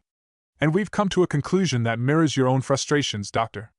Modern tools are simply not enough to break down these new biological structures. But we believe we have a way. Eris scoffed, a dry, humorless sound. A way? Unless you've got a portable singularity generator in your pocket, I doubt it. I've spent weeks trying to analyze these things. Their molecular bonds defy conventional methods. What if I told you there's a new form of analysis? Lena interjected, her gaze steady. One that leverages advanced, previously undiscovered properties of nanobot technology? A system that can provide you with unprecedented insight into the alien particles infusing these organisms? Eris's scientific curiosity, buried under layers of exhaustion and cynicism, flickered. Undiscovered properties? What are you talking about? It's a highly experimental initiative, I explained, leaning in slightly. A protocol designed to tap into a unique network of enhanced nanobots. It's not a public project. In fact, it's highly classified. But it offers the potential for breakthroughs in biomaterial manipulation that are currently impossible. Lena continued, her voice persuasive. We're looking for specialized minds. Engineers. Researchers who are hitting the same walls you are, but who possess the intellect and foresight to work with truly groundbreaking technology. We're offering you a position as a specialized protocol engineer. It's a role that grants you a limited, focused interface to this network, providing you with the exact data and analytical tools you need to unravel these new biological structures. Eris stared at us, a mixture of disbelief and desperate hope warring on his face. A focused interface, advanced nanobot network. This sounds like something out of a science fiction novel. And classified usually means government black ops or cult. It's either, I said, my voice firm. It's a necessity. The world is changing, and traditional science is simply too slow. This is a direct response to the great unraveling. If you're willing to take a leap of faith, to work with something truly unconventional, we believe you can be instrumental in forging humanity's new defense. His eyes, tired but sharp, lingered on us for a long moment, as if trying to decipher the truth hidden in our words. Then, with a weary sigh, his scientific hunger won out over his skepticism. Show me. If you can provide me with anything that even hints at a solution for this living ore, then I'm in. My lab at the old university is still intact, mostly. I have some of my specialized equipment there. It's secure enough. Excellent, Lena said, a genuine smile touching her lips. As Eris accepted, my blue screen glowed, confirming the designation. With a mental command, I allocated one of the specialized protocol engineer slots to him. Immediately, a new, translucent blue overlay, far more complex than his level 2 sub-blue screen, snapped into his vision. Eris flinched, his eyes widening. What is this? He stammered, raising a hand to his temple, trying to swipe away the new interface that only he could see. His previous blue screen was a basic readout. This was a dynamic, interactive display. It's your new interface, I calmly explained. A direct link to the network. It's customized for your role. You'll find advanced analytical tools, molecular breakdown schematics, and highly specific data on the energetic properties of these mutated organisms. It will guide you in extracting and refining the materials. He stared at the display, his jaw slowly dropping as he navigated the new information. His previous frustration seemed to melt away, replaced by an expression of profound, almost childlike, awe. The internal energy signatures, the crystalline structures. I can see the resonant frequencies. This is impossible. This is decades ahead of anything conventional science has. His fingers, still calloused, twitched as if already eager to manipulate the unseen data. It's simply leveraging the new reality of our world, Lena said gently. The samples we've collected, those will be your starting point. You can begin at your university lab. We'll arrange for their transfer. Eris nodded, his mind clearly already racing with possibilities, his gaze fixed on his new interface. He looked up, his eyes now alight with a fierce, renewed purpose. I can do this. He breathed, a genuine, hopeful smile finally breaking through his weary demeanor. With this, I can actually do this. Our first specialized protocol engineer was in place. The groundwork for humanity's new alchemy had been laid. The fight against the unraveling was about to take a revolutionary turn, led by minds now empowered to wield its very essence. Chapter 29. The Alchemist's Forge and the Changing World. With Dr. Eris Thorne now equipped with his specialized protocol engineer interface and the samples we had gathered, Lena and I didn't return to the mansion immediately. Instead, we began our own adventure, ranging along the perimeters of Junction Delta 7 and then to other, smaller junctions within a few hundred miles. Our purpose was dual: to observe the evolving threats firsthand, to find new raw materials for Eris's burgeoning work, and to gauge the true impact of the ERS on the ground. We were trading the strategic oversight of the lab for the tactical realities of the field. Meanwhile, back at the old university lab, Dr. Eris Thorne was embarking on his first real task as a specialized protocol engineer. The samples we had transferred to his secure facility lay before him: the iridescent fibers of the multi-tendrilled plant, the impossibly dense carapace from the stoneback beast. His conventional equipment, once his pride, now seemed crude, almost primitive, compared to the revelations his new BlueScreen interface was providing. He activated the interface, and the air around him seemed to shimmer. Layers of molecular structure, energy resonance patterns, and subatomic compositions that were once theoretical, now unfolded before his enhanced perception.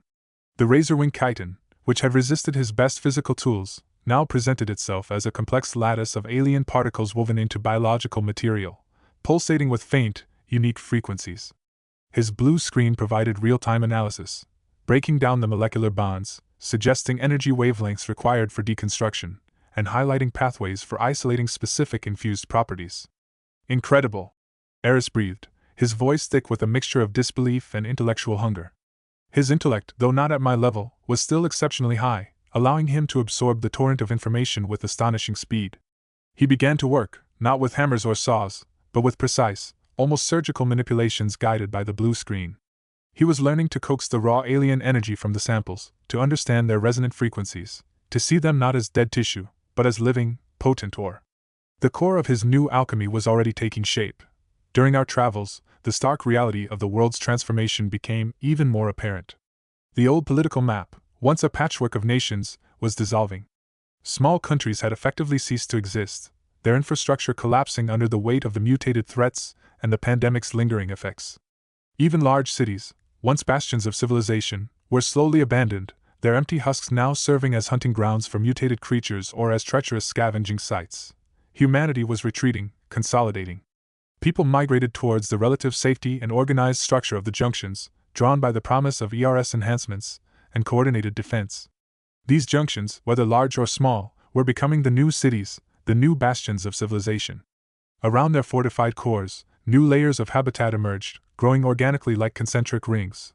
The innermost layers, closest to the core, were often the most secure, housing essential services, medical facilities, and the primary ERS interface hubs. Beyond that, makeshift residential zones, constructed from salvaged materials, sprawled outwards. Further still, provisional farms and foraging areas, where enhanced individuals risked their lives to cultivate or gather mutated flora and fauna, stretched into the wildlands. The largest junctions, some boasting populations in the tens of thousands, had as many as 10 such distinct layers, each representing a gradient of safety and purpose, pushing against the encroaching wilderness. Life within them was a constant, wary hustle, a blend of military outpost and desperate community. The air, thick with the scent of wood smoke, ozone, and human resilience, buzzed with the low thrum of quantum processors and the nervous energy of people living on the edge. Lena and I continued our journey, navigating this transformed world.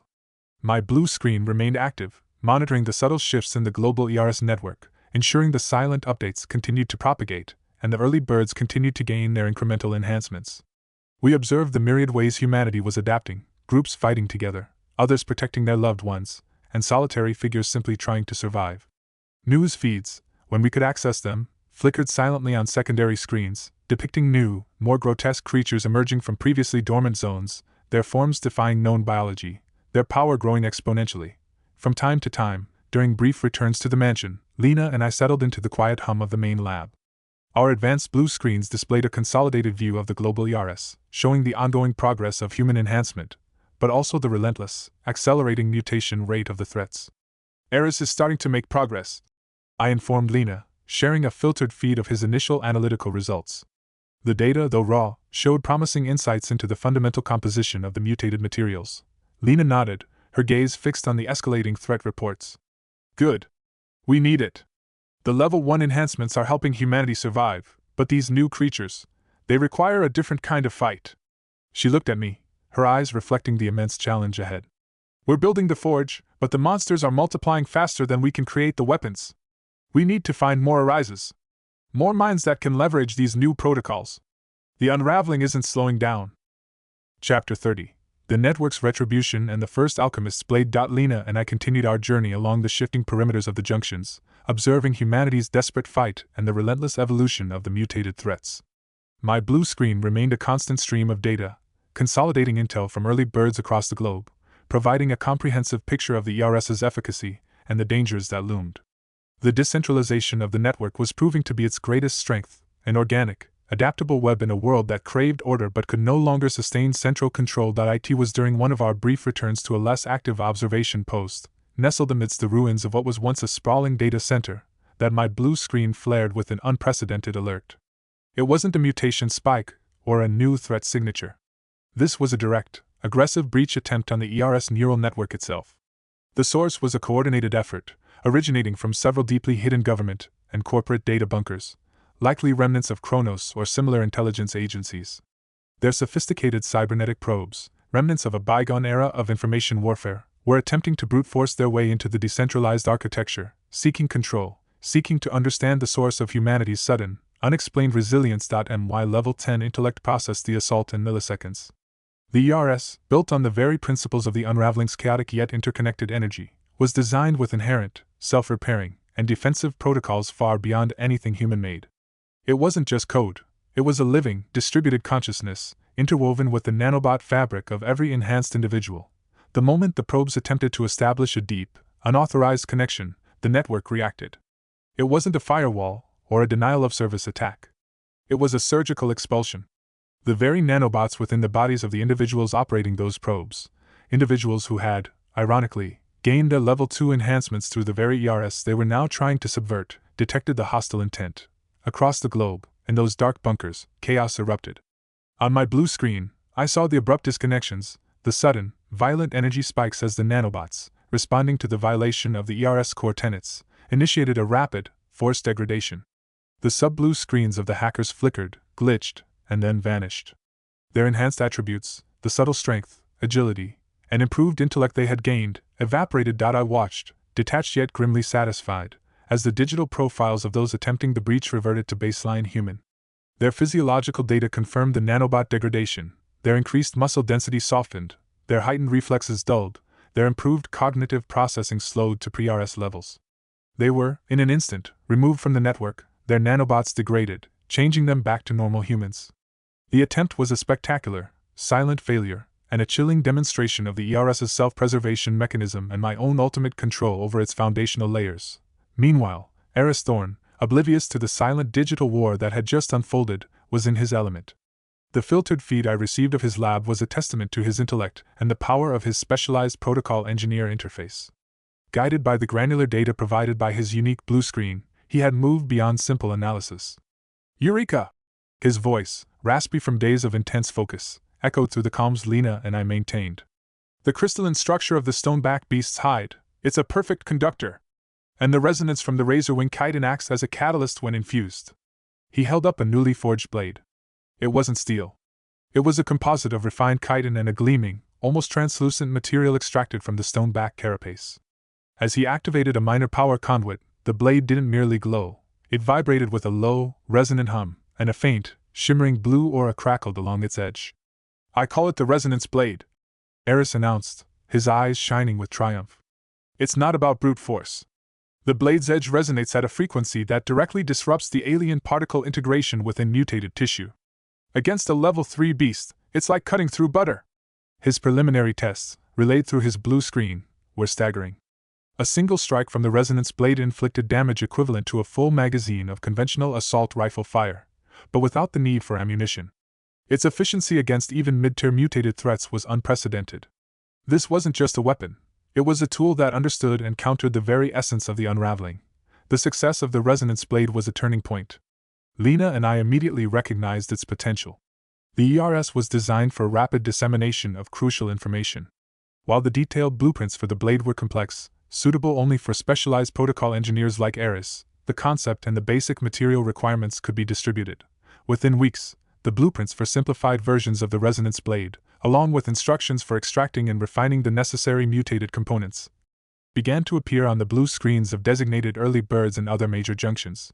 These were individuals identified by the ERS, and subtly by Lena's filtering, as possessing higher intellect and a natural aptitude for crafting or engineering.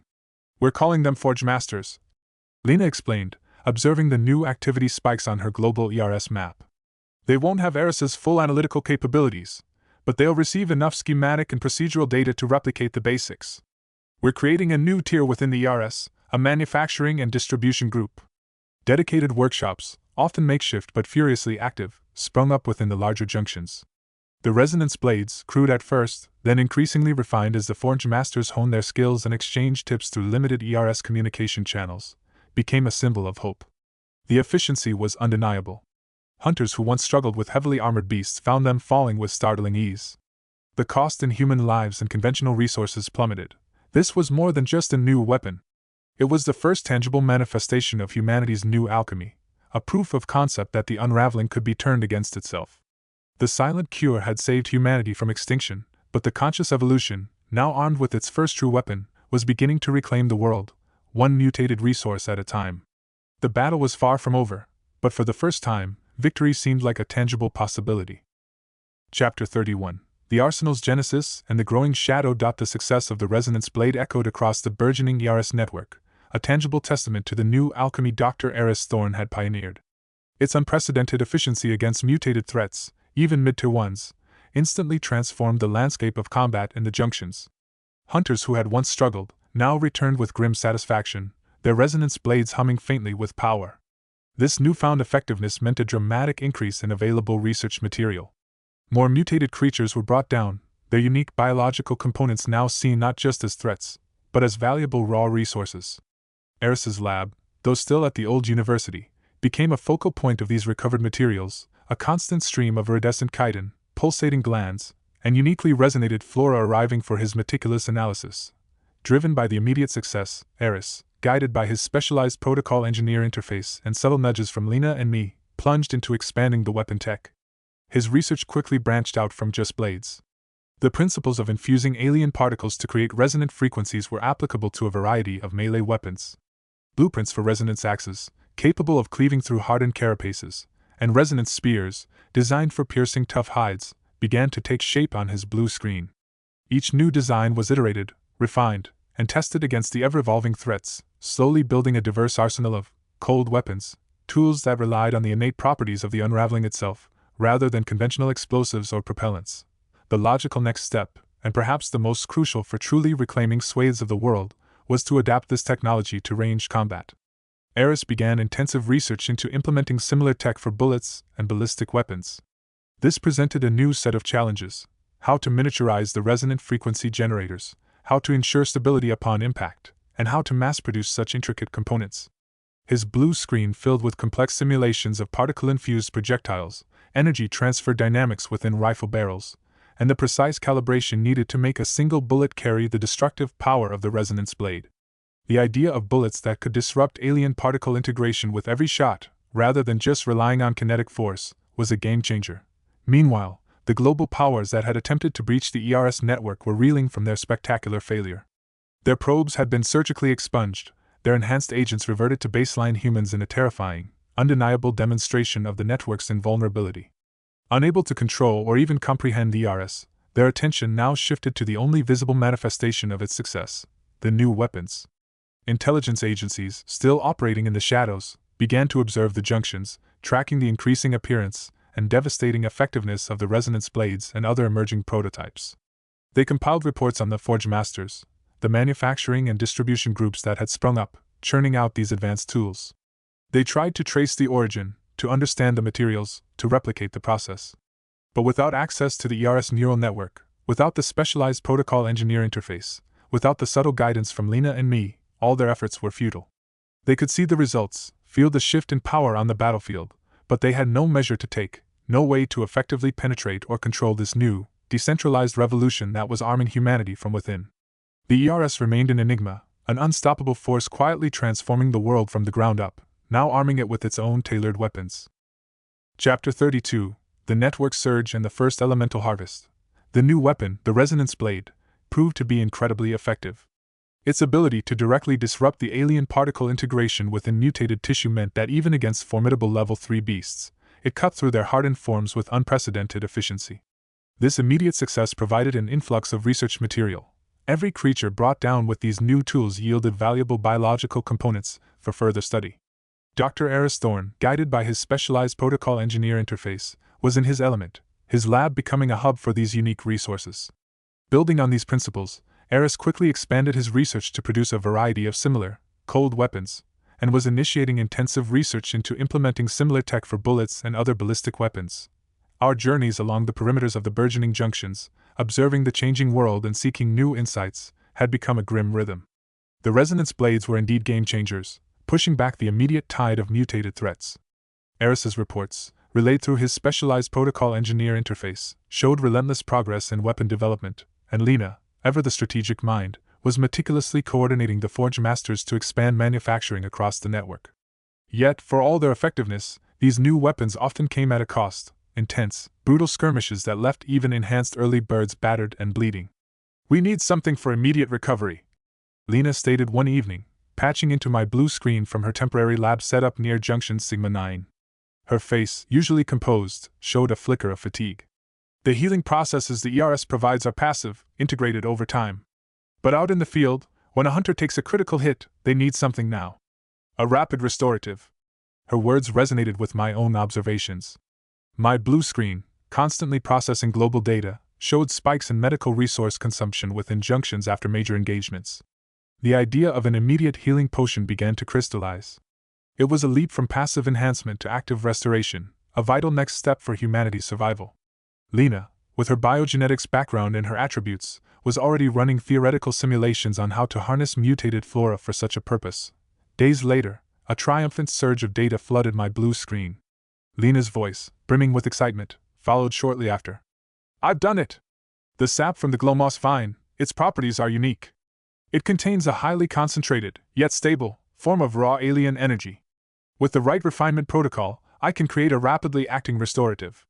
As she spoke, my blue screen flared, acknowledging her progress. Frowny face Lena, level up. Level 7, her attributes had surged. Frowny face attributes: strength, 40 agility, 42 intellect, 55 perception, 50 water elemental affinity, 7, intermediate, wood elemental affinity, 7, intermediate, space-time acuity, 0, dormant. "The restoration vial," she announced, her voice filled with a scientist's pride. "It rapidly accelerates cellular regeneration and stamina recovery. It's not a permanent attribute boost, but it's enough to turn the tide in a heated fight." This breakthrough was timely. The ERS, fueled by the accelerating rate of contributions, was pushing humanity's baseline enhancements further. The global nanobot network, processing an ever-increasing volume of alien particles, had reached a critical threshold. My blue screen confirmed a new system-wide update. The general level cap for all enhanced individuals worldwide was now raised to 5. While most of the world was still at level 1, we were slowly but surely seeing the emergence of more level 2 and, increasingly, level 3 early birds, their presence appearing as new pulses on my global map. This slow, organic progression was a testament to the system's careful design, preventing a sudden, chaotic surge that could overwhelm human physiology. Our journey then took us into a sector marked by unusually volatile elemental signatures. It was a region where mutated flora pulsed with intense, almost sentient energy, and the creatures seemed to warp the very air around them. Here, we encountered the cryoserpent, a monstrous reptilian beast whose scales shimmered with frozen mist, and whose breath could instantly freeze solid any unfortunate creature in its path. Its elemental control was raw, devastating. The battle was fierce, pushing my level 10 attributes to their limits. My existing elemental affinities, water and wood at 10, gave me an edge, allowing me to subtly manipulate the environment to gain tactical advantages. But the cryoserpent's sheer, untamed power was formidable. As I finally landed the decisive blow, my resonance blade humming with disruptive energy, a massive surge of alien particles erupted from its dying form. My blue screen immediately flared with an unexpected notification: frowny face, new elemental affinity detected and integrated, ice elemental affinity, 1 basic. A new, cold hum resonated within me, a subtle chill spreading from my core. I now possessed a nascent ice elemental affinity, directly absorbed from the creature's essence. This wasn't just energy. It was the blueprint for a new form of power, a direct link to the unraveling's elemental manifestations. This revelation, however, was not unique to my direct interaction. My blue screen simultaneously updated with a profound realization: the ERS neural network was not just processing attribute data from defeated threats. It was also detecting, extracting, and storing the elemental affinities of powerful mutated beasts killed by any enhanced individual across the globe. These were complex, refined elemental signatures, not merely scattered particles. A new system was activated within the ERS. These stored elemental affinities were now available as rewards, appearing as new bounties on the sub-blue screens of early birds who had reached level 3 or higher. Upon completing specific, challenging tasks, level 3+ individuals could now choose to activate one of these elemental affinities, granting them a basic, level 1, ability like hydrokinesis or wood elemental manipulation. This decentralized the acquisition of elemental power, making the ERS an even more potent catalyst for humanity's evolution. Crucially, my blue screen also confirmed that while others would gain basic control, my own inherent connection and level 10 space-time acuity granted me the potential for more advanced and sophisticated control over these elemental powers. The battlefield was changing, and humanity was not just fighting back. It was learning to wield the very forces that sought to destroy it.